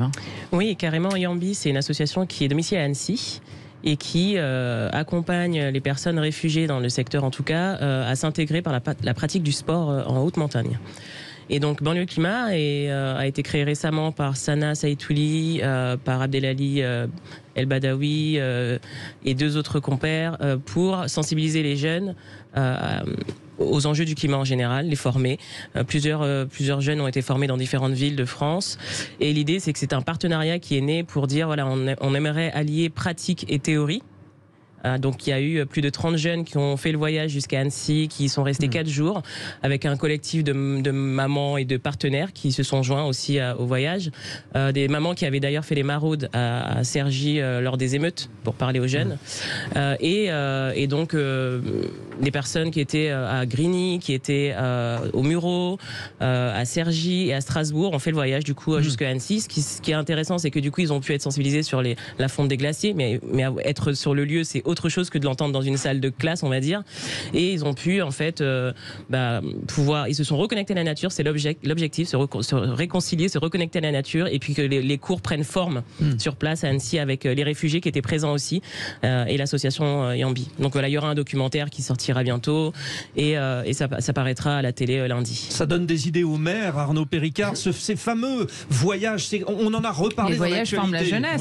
Je fais le lien avec la proposition d'Aurore Berger. Bien, voilà. Et j'ai échangé avec elle justement là-dessus. Je trouve que c'est une très bonne idée. Le chèque colonie, ça va s'appeler comme ça. Alors, il y a eu 2 idées aujourd'hui, et pour Aurore Berger, c'est plutôt celle-ci que je retiens. Oui, parce que moi aussi, dans un certain nombre des quartiers de ma ville, j'ai des gamins qui partent pas en vacances. Plus qu'avant, et plus qu'on ne pourrait le penser ou le croire. On s'est tous délestés de nos colonies de vacances. Il fut un temps où les communes avaient toutes des colonies de vacances. Maintenant, il y a des problématiques de conventionnement. C'est plus les villes qui doivent porter ces politiques-là. Et je trouve ça dommage, parce que nos gamins, ils partaient en vacances l'été, ou certains d'entre eux.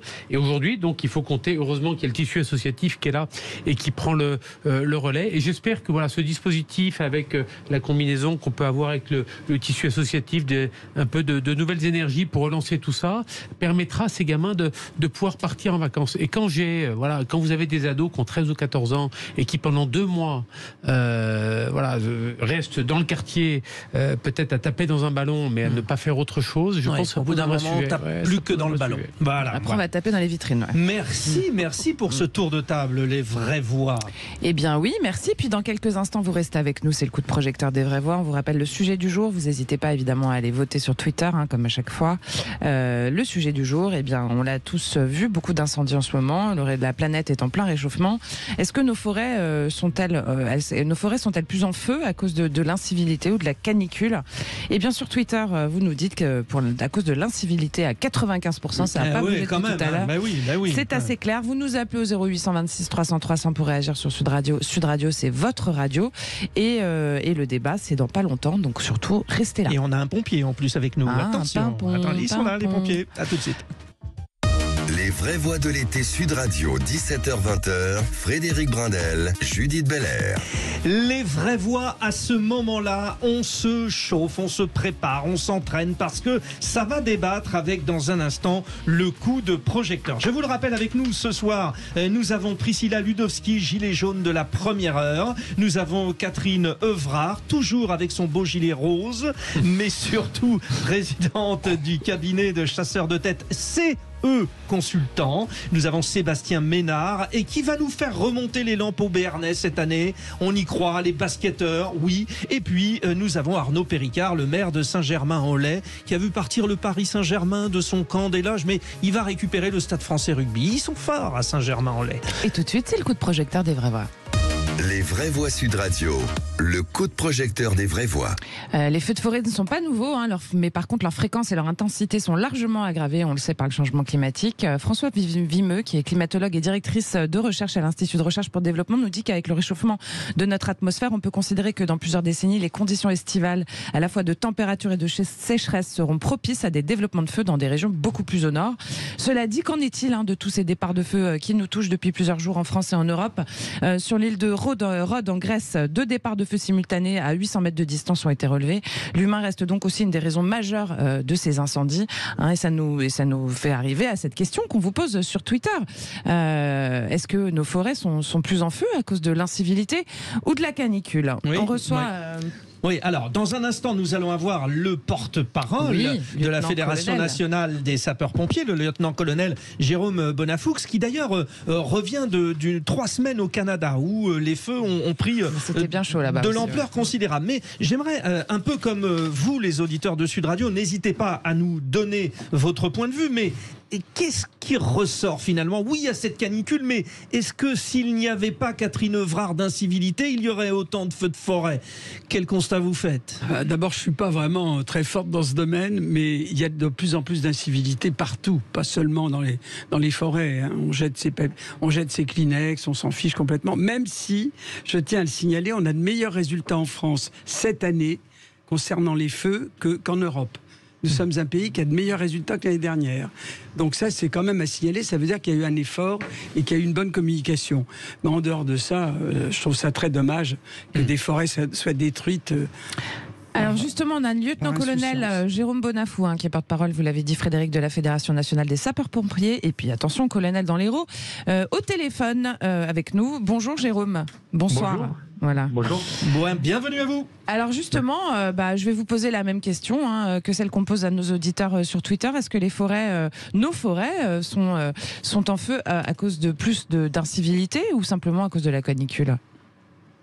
Alors non, les feux, on sait très bien que 80% de l'origine des feux qu'on a en tout cas en France, puisque les feux notamment de forêt sont systématiquement expertisés, sont d'origine humaine. Donc 80%, c'est énorme. 85%. Voilà, 85.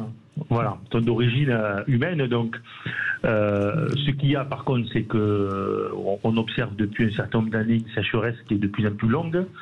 C'est-à-dire qu'avant, on avait des périodes de pluie, notamment avant la saison, au mois de mars à avril, ce qu'on appelait les fameuses giboulées de mars, qu'on a de moins en moins. Voilà. Mais le feu part toujours, très souvent, de la main de l'homme. Il peut partir, et vous avez parlé de ma mission au Canada, et ça a été notamment le Canada. Au Canada, les feux sont dus à la foudre, c'est-à-dire qu'ils ont eu une période de sécheresse très importante avec beaucoup d'impact de foudre et ce qu'on appelle des orages secs, ce que nous, on n'a pas pour l'instant. Voilà. Ouais. Juste sur le profil des gens qui mettent le feu, parce qu'on se pose tous la question, je pense, c'est quoi? C'est des pyromanes? Qu'est-ce qui peut pousser quelqu'un à faire un truc pareil selon vous? Mais pas que des pyromanes. Ouais, justement. Alors, attention, parce que quand je dis l'origine de l'homme, c'est l'activité de l'homme. C'est aussi jeter un mégot, quoi, c'est ça en fait. Voilà, cet après-midi, dans les départements de l'Hérault, on a eu 2 feux. Le premier, donc, il est dû probablement à un mégot qui a été jeté donc au bord de la route, et le deuxième, il est dû à un travail donc d'une épareuse, d'une machine qui va désherber et qui comme cette machine est mécanisée, donc fait des étincelles lorsqu'elle touche des pierres et qui peut mettre le feu. Mais ça, on l'a parce qu'on a des conditions de sécheresse qui sont assez élevées. Bon, oui, Jérôme Bonafou, oui. Ce qu'il faut comprendre, c'est que la France, quand même, depuis de très nombreuses années, notamment dans le sud de la France, ça fait plus de 40 ans qu'il y a de gros travaux qui ont été faits. Et il y a une analyse qui est assez fine et depuis cette année, donc, l'État a mis en place une météo des feux de forêt, une vigilance, comme c'est le cas pour les inondations, pour les coups de vent, etc. Donc il faut que les Français se renseignent et puis aillent consulter ce site où il y a tous les jours les risques qui sont affichés. Alors, bon, échange avec les vraies voix, vous connaissez le principe, Jérôme Bonafoux, Sébastien Ménard. Déjà, moi je rends toujours hommage aux soldats du feu, c'est-à-dire ces vigies qui nous aident, qui nous accompagnent en qualité d'élus locaux. Nous, on a eu un feu particulièrement d'origine humaine dans la forêt de Chiberta à Anglette, évidemment à quelques encablures de Méru-Biarrotte. Et comme j'ai l'habitude de le dire sur cette antenne, il y a de plus en plus d'incivilité, il y a de plus en plus de bêtises, et il y a de plus en plus de tarés. Voilà, et j'utilise. Parlons vrai sur Sud Radio. Oui, mais c'est vrai. Déjà, pour être pyromane, il faut être dérangé, mais pas que. Je le mets toujours entre guillemets, mais j'utilise toujours cette appellation-là. Il y a de plus en plus de tarés. Tarés parce que c'est plus fort que fou, quoi. Mais oui, parce que on sait qu'on peut faire mal, on sait qu'on va faire mal, on peut se faire mal, on va faire mal aux autres, on va faire mal à la collectivité, on va mettre en danger ces héros du quotidien, voilà, dont parfois les moyens sont contraints, les vies sont en jeu. Et voilà, donc moi je leur rends hommage, mais il faut moins de tarés et plus de moyens. pour lutter. Moins de tarés et plus de moyens, Arnaud Péricard, vous répondez quoi à ça? Pas nuancer ce que disait le lieutenant-colonel, mais simplement dire que, voilà, au nord de la Loire, moi je gère un domaine forestier avec l'ONF de 4000 hectares, qui est la forêt de Saint-Germain-en-Laye, et qu'on constate quand même depuis 10 ans des phénomènes de stress hydrique. Ah oui? Oui, complètement. Une évolution des essences. On ne replante plus d'ailleurs les mêmes essences dans nos massifs forestiers. Le fait que nos forêts sont de moins en moins des puits de carbone également. Et donc on a quand même un terreau qui est plus propice à la propagation des feux. Et nous, l'année dernière, dans les Yvelines, on a eu un feu de forêt à Rambouillet. Rambouillet, pourtant, c'est pas l'Hérault, c'est pas le 64, c'est pas le 83, c'est pas le 06. Il y en a eu en Bretagne aussi. Et en Bretagne aussi, sur un domaine l'année dernière. Donc, on est quand même confronté à quelque chose, je pense, qu'on n'a pas connu avant. Alors, est-ce que c'est encore la main de l'homme ou une responsabilité humaine? Mais il y a quelque chose qui se passe quand même qui fait que nos forêts, d'une manière générale, sont en moins bon état qu'elles ne l'étaient il y a quelques années, et ça peut quand même expliquer, je pense, un certain nombre de ces phénomènes ou d'accroissement de ces phénomènes d'incidents de forêt. Mais c'est ce que disent les climatologues, dont celle que j'ai citée tout à l'heure, Françoise Vimeux, c'est que c'est le réchauffement de l'atmosphère aussi qui fait que dans quelques années, on aura certainement des feux aussi au fin fond de l'Islande ou de la Norvège, Priscilla. Oui, carrément. On estime à 40%. L'augmentation des feux de forêt, si jamais on atteint, si jamais on passe les 1,5 degrés. Et je pense qu'il y a l'action collective humaine en général qui augmente la température de la planète, qui fait que c'est plus propice le terrain à ce que les feux se déclenchent dû à la sécheresse, etc. Mais l'activité individuelle, moi, c'est celle aussi qui m'inquiète, parce que il y a le pyromane qui est un criminel pour moi, dont on ne sait pas pourquoi il agit. Est-ce que je suis pas psychologue, je suis pas psychiatre, donc je sais pas qu'est-ce qui provoque ça. C'est vrai que là, c'est le domaine de autre chose. C'est autre chose, et l'action individuelle. Et après, il y a la non-civilité, c'était dans la question. Et l'incivilité, le fait de jeter des mégots. Donc je sais pas, moi, ce qui m'intéresse, je sais pas si la personne qui est en ligne a des chiffres, peut-être c'est la police qui aurait ce type de chiffres, mais sur quelles sont les suites, en fait, une fois qu'une personne est arrêtée parce qu'elle a jeté un mégot, est-ce qu'on les retrouve, ces personnes-là, et quelles sont les suites? Vous le savez, Jérôme Bonafou. L'action collective et l'action individuelle couplée, je trouve ça très inquiétant. C'est quand même 350 millions d'hectares qui sont brûlés chaque année, quoi. Alors, pour ça, oui, effectivement, on les retrouve, puisque depuis maintenant un certain nombre d'années, il y a ce qu'on appelle une cellule technique de recherche des causes, qui est une cellule qui va investiguer tous les départs de feu, et qu'une cellule qui est donc pluridisciplinaire, avec à la fois des pompiers, des forestiers et des policiers ou des gendarmes, qui est activée donc sous l'égide du procureur de la République, et qui très souvent arrive à remonter et arrive, en tout cas, lorsque vous parliez des pyromanes, donc arrive à interpeller les pyromanes. Nous, on en a interpellé dans mon département plusieurs. Il faut savoir que tous les feux qui sont considérés comme suspects, donc nous, on sollicite l'intervention de cette cellule technique de recherche des causes. Donc là-dessus, il y a des statistiques. Vous avez une base nationale qui s'appelle la base Prométhée, qui est accessible à tout le monde, sur lequel vous avez tous les feux, donc avec leur origine, qui est accessible sur le site internet, qui est une base publique. Après, moi, je voulais revenir à ce qu'a dit sur l'entretien des forêts, parce que on parle bien évidemment la conséquence aujourd'hui, en tout cas l'effet du dérèglement climatique, c'est que dans les départements du Sud, mais c'est également pour toute la France, on manque de plus en plus d'eau. C'est-à-dire que nous, on a des conditions, aujourd'hui, on a des communes, on est obligé de les ravitailler parce qu'il n'y a plus d'eau. Donc nous-mêmes, les pompiers, si je prends le département de l'Hérault, on utilisait l'eau potable pour éteindre les incendies. Maintenant, on s'est mis à utiliser donc les ressources naturelles, toutes naturelles. Et lorsqu'il y a, je prends l'exemple de ce qu'on a fait cet après-midi, lorsqu'il y a une collectivité qui vide une piscine pour la vidanger ou pour la nettoyer, on récupère cette eau qu'on stocke dans des cuves de caves coopératives qui ne servent plus. Oui, c'est une réorganisation aussi qui se met en place. Ouais. C'est ça. Mais surtout ce qu'il y a, c'est qu'on sait bien, alors ça va peut-être pas faire plaisir, ça va peut-être choquer ce que je vais dire, mais c'est que il y a en ce moment, il y a un peu l'écologie est vraiment à la mode, c'est-à-dire qu'on n'entretient plus les forêts, on débroussaille plus les forêts. À mort, et ça, c'est un tort, donc vous nous le confirmez. Je vous donne un exemple qui est très flagrant, c'est-à-dire que dans le département de l'Hérault, parce que je prends celui-là qui est un département viticole, on avait à l'époque les vignes, et lorsqu'il y avait une vigne, c'était censé faire un coupe-feu. Qu'est-ce qui se passe aujourd'hui ? C'est que les viticulteurs ne désherbent plus parce qu'on interdit les désherbants. Et donc vous avez, comme on fait du bio, comme on fait de la culture bio, vous avez les vignes dans lesquelles il y a donc une petite couche d'herbe qui pousse et qui sèche puisqu'elle n'est pas arrosée. Et donc, qu'est-ce qui se passe quand il y a un feu? Maintenant, ces vignes qui faisaient coupe-feu, le feu passe par ces herbes qui n'ont pas été enlevées. Donc, je pense qu'il faudra qu'à un moment donné, on se pose la question, qu'est-ce qu'on veut? C'est pas parce qu'on a des zones Natura 2000 qu'il faut tout laisser. Voilà, il y a ça aussi qui participe. Alors, ça peut être, comme le disait l'auditeur précédent, effectivement, les végétaux sont de plus en plus stressés, mais c'est surtout parce qu'il y a un manque d'eau.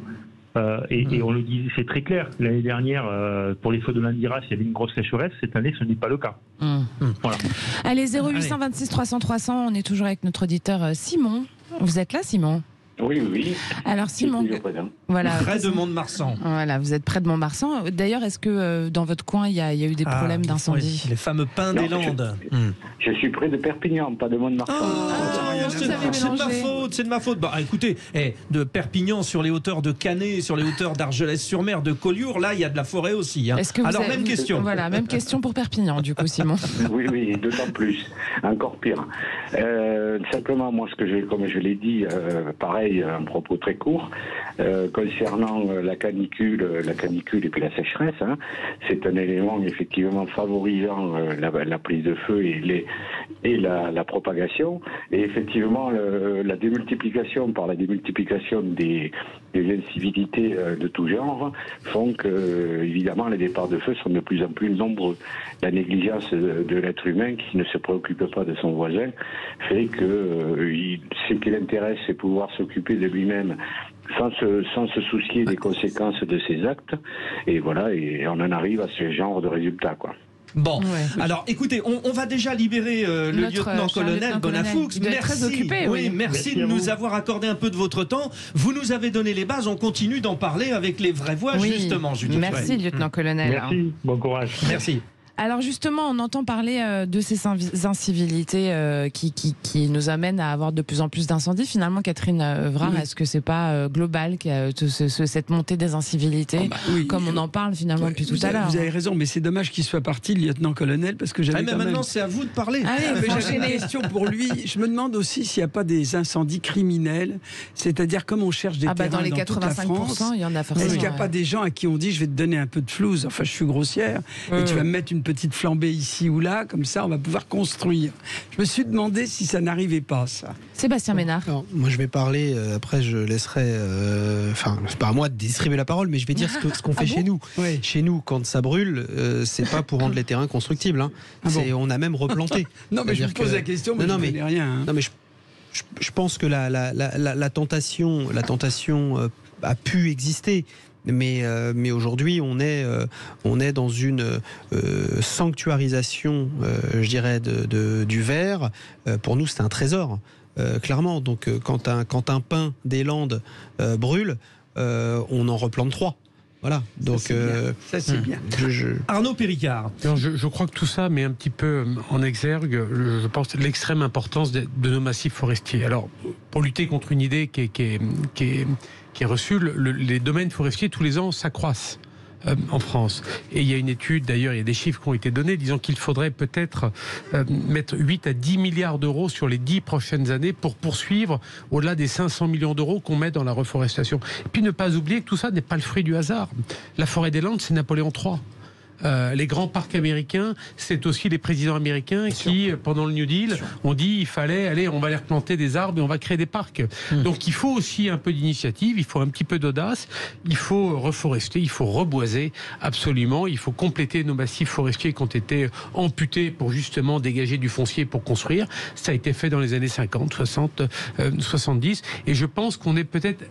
On a la possibilité, dans le cadre des objectifs climatiques que l'on a pour notre pays, d'être l'un des pays avec peut-être le plus important massif forestier d'Europe, en tout cas par habitant, et je pense que c'est une belle ambition. Oui. Voilà, peut-être reconstruire demain ou replanter la forêt des Landes en diffus sur tout le pays, c'est quelque chose qui serait à mon avis intéressant à suivre. Alors, action à mener aussi au niveau européen, parce que Priscilla Ludowski, on le voit, la Grèce, la Croatie, l'Italie sont victimes, et les incivilités, elles sont donc partout. C'est comme si on avait l'impression qu'on n'avait pas pris conscience et que ça ne sanctionnait pas assez, finalement. C'est pour ça que j'avais cette question sur les suites données quand on a des incivilités. Oui, donc voilà. peut-être qu'à une autre occasion on en parlera, mais au-delà de l'action individuelle, il y a vraiment cette action contre le dérèglement climatique. En fait, à l'échelle, que ce soit à l'échelle française ou à l'échelle européenne, c'est qu'est-ce qu'on fait pour que la terre soit en meilleure santé, pour que les terres soient moins sèches et qu'on puisse lutter efficacement. Et j'ai pas l'impression, on a vu que la Convention citoyenne pour le climat avait fait 149 propositions pour aller dans le sens de la transition écologique.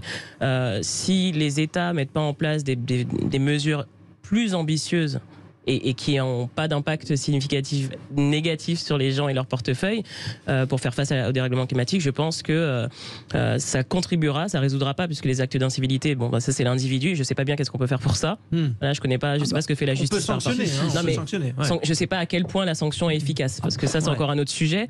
Mais voilà, je pense que l'action collective, en tout cas, on peut agir dessus avec les politiques publiques écologiques. Catherine Evrard, comment on fait pour faire plus de mesures sans dépenser plus d'argent? À Singapour, vous crachez un chewing-gum dans la rue, vous avez immédiatement un policier qui vous donne une sanction. C'est ce que vous voudriez en France?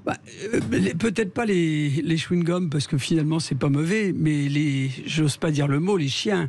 Ouais. Tout ce qui se passe. L'éjection canine. L'éjection canine, ça serait quand même pas mal quand on en coince quelques-uns. Et les incivilités en général, finalement. C'est ça que vous ça nous fait dites, preuve d'incivilité totale. Ouais. Ça, Alors, il y a ça, oui, c'est-à-dire on jette les mégots par terre, on laisse le chien, etc. etc. Donc, en fait, c'est une habitude collective qui peut amener à des débordements et on vient à notre sujet. Est-ce que c'est pas un peu franco-français tout ça, finalement, Sébastien Ménard? Si, il y a du jean-foutisme. Oui. Voilà, c'est-à-dire que le Gaulois réfractaire, il est en partie jean-foutiste. Il n'est pas que contestataire. Voilà. Et on a beau faire des rappels au civisme, plus que des rappels à la loi. Par exemple, à Biarritz, imaginez bien, nous on passe de 25 000 habitants à l'année depuis le post-Covid à, cher Arnaud, on sera un peu plus de 200 000 ce week-end pour arriver à 400 000 certaines journées aux alentours du 15 août. Donc vous avez beaucoup plus de détritus, vous avez beaucoup plus de mégots de clopes, vous avez beaucoup plus de déjections canines, vous avez beaucoup plus de... Et que quand bien même on met à disposition des cendriers sur les plages, des poubelles, des containers de recyclage, etc., ça déborde, déjà premier élément, et deuxième élément, il y a des gens qui passent à côté, le petit mouchoir que j'ai dans la main, ils le jettent dans le caniveau à défaut de le mettre, de traverser la rue pour le poser dans une poubelle. Allez, Catherine Evrard, très rapidement. Très rapidement, il y a certaines villes en France quand même où vous voyez toute la journée des petites poubelles, des mini-poubelles qui passent en permanence vider les corbeilles, parce que je pense qu'il n'y en a pas assez, et je peux vous dire que dans ces cas-là, j'ai quelques villes en tête, les villes sont très propres, et les gens sont beaucoup plus civiques, je trouve. Allez, après ce débat chaud, c'est le cas de le dire. Brûlant. Voilà. On va se faire un peu plaisir avec 5 minutes de bonheur. Ouais. Donc 0826 300 300, vous pouvez toujours nous appeler, réagir évidemment. Et puis restez avec nous, on revient tout de suite. Va chercher bonheur, Frédéric. Ah oui, oui, parce que c'est le moment. Votre rendez-vous de 18h50, ça ne sera que du bonheur. Comment profiter des activités qui nous sortent d'une actualité bien terne? Nous profitons ce soir de la présence en tant que vraie voix d'Arnaud Péricard, d'un petit tour à Saint-Germain-en-Laye. C'est subjectif la comédie, Murray. Imaginons un instant que vous soyez un homme malhonnête. Imaginons. Dans certaines circonstances, un producteur pourrait gagner plus d'argent avec un four qu'avec un succès. C'est décidé, je vais devenir pro. Et je crois avoir trouvé alors qu'il est le secret de mon bonheur. Une vie tranquille et retirée du monde à la campagne, puis le repos, la nature, les livres, la musique. Les 5 minutes de bonheur avec Arnaud Péricard. Vous êtes maire de Saint-Germain-en-Laye, on le rappelle. D'ailleurs, c'est une ville qui a déjà intégré dans son quotidien les Jeux Olympiques de Paris 2024. Et pourquoi Et que va-t-il se passer à vivre au rythme des JO? Et qu'est-ce que va vous apporter aussi cette présence britannique, chère maire? Voilà, vous avez vendu la mèche, c'est que nous allons accueillir la délégation britannique pour les Jeux Olympiques, donc plusieurs centaines d'athlètes. On a la chance à Saint-Germain d'avoir une communauté anglophone très importante, historiquement, avec des établissements d'enseignement internationaux qui sont là depuis très longtemps. Et donc, on a une communauté anglo-saxonne. Et on a été, pendant la période du Covid, sollicité par le comité olympique britannique directement. Et on a fait beaucoup de visio. On a beaucoup discuté. Ils sont venus, ils ont audité, ils ont été très... Il n'y a pas de secret dans la performance sportif, Frédéric, vous connaissez bien, et peut-être mieux quiconque autour de la table, surtout le vélo. Le sujet. Ce sont des gens extraordinairement exigeants, et ils ont été séduits par nos infrastructures, notamment au camp des loges. Alors c'est sûr, on a les terrains d'entraînement du PSG, mais on a beaucoup d'autres choses. On a nous-mêmes mis en place un programme d'innovation, de restructuration de certains de nos équipements, et il y a une forme de lune de miel on a su créer une relation, et donc tous nos amis britanniques ont déjà commencé. C'est pour ça que je disais que ça a déjà commencé les JO. Nous, on en est au 3e stage, par exemple, des équipes paralympiques. Et je peux vous dire que quand vous voyez une équipe paralympique d'athlétisme sur une piste d'athlétisme, c'est impressionnant. Ouais. On peut peut-être rappeler le principe, c'est-à-dire que les délégations s'installent dans des camps de base, et une fois que les Jeux commencent, à ce moment-là, elles intègrent le village olympique en ce qui concerne les acteurs. Donc nous, il y a Reims qui récupère, je crois, la boxe et une autre discipline. On a 80% des épreuves, et ils viennent régulièrement. Et toute cette semaine, les médias britanniques étaient installés. Ça y est, ça tourne. Il y a les plateaux partout dans Saint-Germain. Ça commence. Donc, et puis alors, nous évidemment, ça génère des retombées économiques, c'est sûr, sur le territoire. Et je le disais l'autre jour à Tony Estanguet, tu sais, Tony, ça a déjà commencé. Alors c'est vrai qu'on se projette, on voit le J-1 an, hier et avant-hier, on voit ce qui se passe, mais nous on est déjà dedans, dans la réalité. Et puis l'autre beau moment, évidemment, ça sera le 23 juillet, ce sera le passage olympique dans ma chère ville, à Saint-Germain-en-Laye. Bon, alors il y a les questions des vraies voix, maintenant, pour Arnaud Péricard, sur cette aventure ça vous plaît, les Jeux Olympiques, Catherine Evra? Oui, enfin si on veut, mais je voudrais juste savoir, parce que moi il y a certains sports que j'aime beaucoup et que je pratique, et puis il y en a d'autres un peu moins. Mais comment fait-on pour avoir la flamme olympique dans sa ville? Question. Alors déjà, il faut payer. Ah bon, les gens le savent pas. C'est très simple. Puisque venir à Pérouse direct. Non, ce sont les départements qui ont été sollicités, et les chiffres sont publics, on peut les communiquer. C'est 180 000 euros TTC. Ce sont les départements qui ont été sollicités. Je crois qu'il y a pas loin de 70 départements de France, et les Yvelines, qui est un partenaire olympique important, beaucoup d'épreuves se dérouleront dans notre département, a été sollicité, l'a fait, et donc on a après délimité. Alors il faut pas jouer des coudes, mais bon, il faut faire valoir l'intérêt, évidemment, de faire de belles images devant le château de Saint-Germain, dans le parc, etc. Et on a effectivement été choisi avec Versailles pour représenter notre beau département. Sébastien Ménard, ces JO, finalement, c'est aussi la bonne occasion de faire découvrir la France et ses richesses et ses terroirs. Et vous découvrirez, pour vous, la Parisienne, indécrottable, vous découvrirez aussi que la flamme olympique va passer par Biarritz. Puisque Biarritz fait partie. Mais j'aime beaucoup Biarritz, vous savez. Je vous invite, vous êtes la bienvenue. Avec plaisir. Attention, c'est pas tombé dans l'oreille d'une sourde. Frédéric connaît parfaitement. Voilà, mais nous aussi, on a l'immense plaisir d'accueillir sur Biarritz le passage de la flamme olympique. Ne nous enflammons pas. Mais ça met en lumière effectivement l'ensemble du tissu associatif local, de ces centaines de familles qui font vivre la vie à travers leur engagement sportif, leur engagement associatif, la vie dans la ville. Priscilla Ludowski, question peut-être à Saint-Germain-en-Laye et son maire, Arnaud Péricard. Oui, carrément, mais c'est une question qu'on pourrait poser à n'importe quel maire. J'avais eu l'occasion, dans le cadre de mon travail, de participer à des ateliers avec des jeunes de l'aide sociale à l'enfance qui contribuaient aux réflexions sur les Jeux olympiques et paralympiques dans le secteur en Seine-Saint-Denis. Et ils avaient des inquiétudes quant à l'after, à l'après Jeux olympiques, et de se dire il y a tout un foisonnement d'activités, tout un engouement pendant avant et pendant, et la question qui se posait, c'est qu'est-ce qui se passe après? Les personnes qui ont été embauchées, est-ce qu'elles vont avoir un emploi pérennisé? Est-ce que les commerçants vont pouvoir s'en sortir après, parce qu'il y aura eu un engouement tel et les chiffres augmenteront pendant une période? Qu'est-ce qui sera prévu? Est-ce qu'il y a un plan économique prévu après? Il y a un terme, vous savez, pour ça, c'est l'héritage. Arnaud Péricard. Non, mais ce qui différencie peut-être ce projet olympique-là des autres projets, à la différence peut-être de Londres en 2012, c'est que la dimension d'héritage, elle est inscrite au cœur même du projet olympique de Paris 2024. Alors évidemment, je pense que je pense que vous avez raison. Je pense que les emplois ne seront peut-être pas tous pérennisés. Les retombées économiques, à un moment, elles vont effectivement s'essouffler. Mais on en aura profité. On aura peut-être permis à des jeunes de se former. Parler des métiers de la sécurité, il n'y a pas cela. Il y a des tas de métiers en lien avec l'organisation de ces JO. On aura permis à nos commerçants peut-être de bénéficier d'une petite oxygénation commerciale supplémentaire. Et puis j'espère qu'on aura mis une génération de gamins au sport. Voilà, on sait qu'on est très en retard en France dans la manière dont on enseigne le sport aussi et la pratique sportive. Et moi, je voudrais simplement me permettre sur cette antenne de rendre hommage à Roger Giquel, il s'appelle Roger Giquel, rien à voir avec le présentateur, qui est un de nos anciens, qui était un porteur de flamme en 68 pour les JO de Grenoble, qui est Saint-Germanois, et c'est lui qui a mis, après les JO de Grenoble, qui a créé le Cross des écoles à Saint-Germain, et on espère qu'il pourra être le 23 juillet prochain porteur de la flamme, après avoir porté celle de Grenoble, et lui justement, il a en lui cet héritage-là de transmettre cet amour et cette pratique du sport aux plus jeunes. Welcome Merci. Arnaud Péricard, je rappelle que vous êtes maire de Saint-Germain-en-Laye ce soir. Vous étiez aussi avec Sébastien Ménard, qui est entrepreneur dans la foodtech et président de l'élan Béarnais, Paul Orthez, Catherine Evrard, présidente du cabinet de chasseurs de tête CE Consultant, et Priscilla Ludowski, gilet jaune de la première heure et cofondatrice de la Ligue citoyenne. Merci à tous les quatre. C'était super avec nos quatre. Ils étaient quatre vraies voix. Vous êtes contents, hein?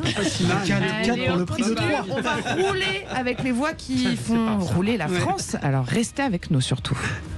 Sud Radio. Parlons vrai. Sud Radio. Parlons vrai. Domino's. Ah, j'ai envie d'une bonne pizza. T'as pas un bon plan? Mais si, chez Domino's jusqu'au 15 août, ta pizza médium à emporter est à 6 € sur 6 recettes au choix. Seulement 6 € la pizza médium chez Domino's? Ça, c'est du summer deal. Offre non cumulable, voire conditions et magasins participants sur dominos.fr. Summer deal égale bon plan de l'été. Pour votre santé, bougez plus. Dans le nouveau magazine Entreprendre, actuellement en kiosque, retrouvez comment le créateur de Weo, Anthony Ginter, est en train de créer l'eau augmentée avec de nombreux avantages pour la santé ou l'agriculture. Dans Entreprendre, un entretien avec la nouvelle patronne de Sanofi. Comment Air Liquide investit sur l'hydrogène. Également dans Entreprendre, Bernard Arnault, patron de LVMH. Un entretien exclusif avec Éric Zemmour, ce qu'il propose après les émeutes. Et comme chaque mois dans Entreprendre, les indiscrets de Robert Laffont. Entreprendre, le magazine de toutes les réussites chez votre marchand de journaux. Chez Poltron et Sofa, venez tester nos canapés dernière génération en les essayant vraiment. Avec les doubles soldes, vous pouvez vraiment en profiter. 40% de remise, plus jusqu'à 30% supplémentaires sur la collection magnifique. Ça se termine mardi. Poltron et Sofa, solo divani di qualità. Et voilà. Uniquement des canapés de qualité, vérifiez conditions en magasin. Sud Radio Libourne. 106. Sud Radio. Non mais tu crois que c'est le moment de faire de la musique avec ta fille? Et le supermarché pour les fournitures scolaires? Tout est déjà plié, cliqué, envoyé. Sur rentrediscount.com. Yeah! Et oui, sur rentrediscount.com, faire sa rentrée n'a jamais été aussi simple. Maxi choix, prix mini, 3 fois sans frais et plus de 1000 modèles de sacs scolaires. Ok. 1, 2, 3. Rentrediscount.com. Rentrediscount.com, du bonheur pour toute la famille. Choisissez, commandez, profitez. Machine à sous, poker de casino et blackjack, bar et restaurant, rejoignez-nous au Casino Circus de Barbotan. Les jeux d'argent et de hasard peuvent être dangereux. Perte d'argent, conflits familiaux, addiction. Retrouvez nos conseils sur joueurs-info-service.fr et au 09 74 75 13 13, appel non surtaxé. Ma rentrée à prix minus chez Auchan. Jusqu'à lundi, grâce à votre carte Waouh Auchan, cagnotez 50% sur le lot de 9 sticks de colle UU plus 1 offert. Avec une offre pareille, collez dans votre agenda les mots d'amour que Emma vous envoie en douce. Et oui, je suis au courant. Auchan, avec plaisir. Exclusivité Auchan, 2,97 € le lot de 9 bâtons de colle UU plus 1 offert. Cagnotte déduite. Prix payé en caisse, 5,95 €. Valable dans vos hypermarchés Auchan participants et sur Auchan.fr. Sud Radio, il est 19h01. Parlons vrai. Le flash avec Léa Guichou, bonsoir. Bonsoir à tous. Les syndicats de police reçus par le ministre de l'Intérieur ce soir, alors que des fonctionnaires s'indignent de la mise en détention d'un de leurs collègues à Marseille dans le cadre d'une enquête sur des violences policières. Certains se sont mis en arrêt maladie, d'autres n'assurent qu'un service minimum dans les commissariats. Gérald Darmanin est resté silencieux depuis les propos polémiques du patron de la police nationale qui avait estimé qu'un policier n'avait pas sa place en prison. Un nouveau dispositif pour permettre aux enfants de partir en vacances. La ministre des Solidarités mobilité, Aurore Berger annonce la création d'un pass colo, un coup de pouce de 200 à 350 € par enfant. Les familles touchant au maximum 4 000 € de revenus seront concernées. Ce pass devrait permettre d'aider 80% des enfants à partir en colonie de vacances par le biais de la CAF, et ce, dès l'année prochaine. Alors que le mois de juillet est sur le point de devenir le mois le plus chaud jamais enregistré sur Terre, le chef de l'ONU appelle de nouveau les dirigeants à agir contre le réchauffement climatique. L'ère du réchauffement climatique est terminée, place à l'ère de l'ébullition mondiale, a déclaré aujourd'hui Antonio Guterres.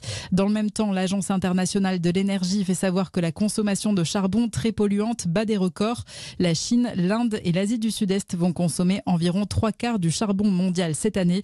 Elle a en revanche baissé de 30% en Europe, en Amérique du Nord ces 30 dernières années. 4 départements du Sud-Ouest placés en vigilance orange aux orages, les Pyrénées-Atlantiques, les Hautes-Pyrénées, le Gers et la Haute-Garonne. Des orages parfois accompagnés de violentes rafales de vent jusqu'à 110 km/h, de grêle et de fortes pluies. 3e course et 3e victoire pour le Français Léon Marchand au championnat du monde de natation. Il décroche la médaille d'or sur le 200 mètres 4 nages. Avec au total 5 couronnes mondiales, il devient le Français le plus titré aux mondiaux en individuel devant Camille Lacour. De son côté, Maxime Grousset obtient le bronze sur le 110 mètres nage libre. Voilà pour l'actualité.